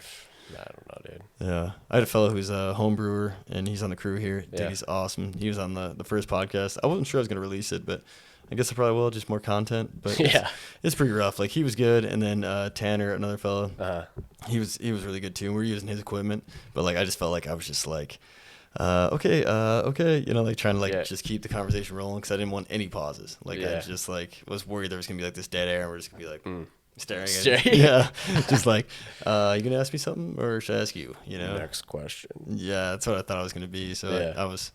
And I just got that tumor removed too, so my body was still a weird wave because my cortisol and aldosterone, two hormones were out of the roof. That's super intense. Yeah, having a tumor removed, that's a big deal. Dude, yeah, my blood pressure was super high all summer. I couldn't come to work some days because I was I'm having trouble catching my breath, so I'm gonna stay home and chill. Yeah, which sucks because it's I don't even want to get in my car because I don't know if I might pass out. That's so brutal. I'm just gonna sit here and drink water. That's brutal. Yeah, so it was no caffeine all summer, which it's fine. I can go without, but it was just I got nothing else to do. Yeah, that's one thing too. Going back to when we were talking about just the regular people, because the average person's overweight. Yeah, it's you just got a tumor removed, still crushing the gym though. Trying, yeah, yeah, trying, still getting a mild it where crush. You can, Yeah, yeah, and to an average person, average being like the average American, you know, that's still crushing it. Whereas like maybe for your standard, not quite, but if you can get a tumor removed and then go to the gym like a couple weeks later, you know, still trying to get it, like, bro, Yeah, that's what I mean. What is your excuse, you know? Yeah, true. I thought maybe I was just dumb, you know? Yeah. Yeah, like, what is your excuse? You can't, I don't have the time. Sure, you got the time. Yeah, totally. Well, that's a good thing about Jocko. He talks about, like, at 4:30 in the morning, no one's awake. No obligations. That's why he's getting up that early, you know, get after it, because then it's out of the way, you know? Yeah. And it's the same, like, I heard one thing today. I was listening to a book while I was running. Oh, yeah. And it was, this part of the book was talking about, like, meditation. Like, I'm not a big meditation guy. I don't really do it. Yeah, me either. I mean, maybe sometimes if I'm running, maybe that's it. Yeah. Maybe that counts. Or if I'm driving, like, I don't want to say I meditate while I drive. It's kind of dangerous. Yeah, exactly. Just zone out for a while. But the idea in the book that this guy had mentioned was like one breath. Like you commit to one breath in and out and you focus on it. Because everyone has time for one breath. You do it all the time. Yeah. And then that can, like, if you say like, yeah, I'm going to commit to an hour meditating a day. You're going to meditate for 45 minutes on day one and never again. Yeah. But everyone can commit to one breath and maybe two, maybe 1,000. Yeah, that's a good call, man. I think that's kind of... Yeah, same thing with like working out. Like you can commit to 10 minutes, whether it's like stretching or like going for like a little walk. Yeah. Everyone goes for a walk. Just walk a few extra steps, you know, take the stairs. Yeah, you can commit, take the stairs. You can commit to just a little bit and it feeds into itself. Oh, 100%, man. Like, and just like you said, those little things, like I have a hard time, not like trying to brag about my fitness, but I have a hard time taking an elevator. Yeah. You know, like if I got stairs as an option, where it sucks because some buildings don't even have it as an option. It's only the fire escape. You know? So it's like, or if it's just way too many, you know, like going up to the 35th floor or something like that, I'd probably just take the elevator because I got shit to do. I'm like, I got shit to do. Yeah. Fucking 35 flights of stairs. Whew, that'd be good, man. Yeah. So I guess I didn't ask you earlier, but was structure fire out of the picture? Or I figured since you did ask me earlier and we glossed over it. I completely ignored you. Yeah, I thought so. One of the reasons why I was interested is because there's so many fire folks, wildland and structure, that play hockey, especially in Missoula. So it's like... Yeah, like when I got here and was coaching that team I was telling you about earlier, the 13, 14-year-olds, for my advanced EMT, I had to do it right along. And I did it with Missoula Rural. Oh, yeah. And the captain on the truck, the day I went to do it, was his son. I was coaching his son in hockey. Oh, really? Yeah, so it was like, that was just a super cool connection that we had off the rip. And like, yeah, we did all kinds of stuff, did the EMT training, got a couple calls, all this, all that. And as far as structure fire goes, it's not that I wouldn't do it, but I think I've kind of experienced it enough. Yeah. That's kind of hard to say because I haven't done more than... But you know what you like, right? Yeah, kind of. Yeah, because like I did like the wildland fire, and if I go back to wildland fire, it's probably because I had to. Yeah. Like I did it. I kind of did what I wanted to do. I got to rappel. Like that was probably the coolest experience of my entire life was getting to rappel out of a helicopter, which is awesome. 300 feet. Yeah. Not too many people get to ride in a helicopter, let alone rappel out of one. Dude. Yeah, like the soup for Sam, and when we were doing our rappel training, was like the first time those doors open, bags come out, you'll never forget it. Dude. And I remember doors fly open, bag goes out, and I blacked out and I was on the ground. Oh, really? I don't remember a single thing about it. I was so nervous. Yeah, more than the training, right? Yeah, it was like the training was, I mean, it was intense. Because they hammer you, right? I mean, you do a ton of rappels off the tower, right? Before you ever get a chance to... There's a bunch of rappels off the tower, and we start with the ground sim. Yeah. Well, not even that, dude. We start with the A-frame, which is like a swing set with a rope on it. Oh, really? Yeah, so you learn like all the motions, then you go in the helicopter, you like learn the sequence and all the hand motions and whatever, or hand signals. Then you get to the tower, and the tower is like the first time you do it, first few times you're nervous about it, then you get excited about it. Yeah, yeah. And then the helicopter turns on, and you're like, oh, shit. Loud as hell. Yeah, like, all right, like I've done this before. Yeah. It wasn't out of the helicopter, but I've done it, you know? Yeah. Did you guys have like winds? Like were there certain like parameters for your first rappel for like winds or weather?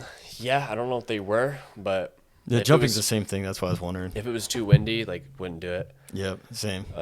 Probably just like wait for a little while for the weather to pass and then go do it. Because the first rappel is like less than 50 feet. it's like funny low. Oh, really? That's wild. It's funny out of the helicopter at least. It's funny how low it is.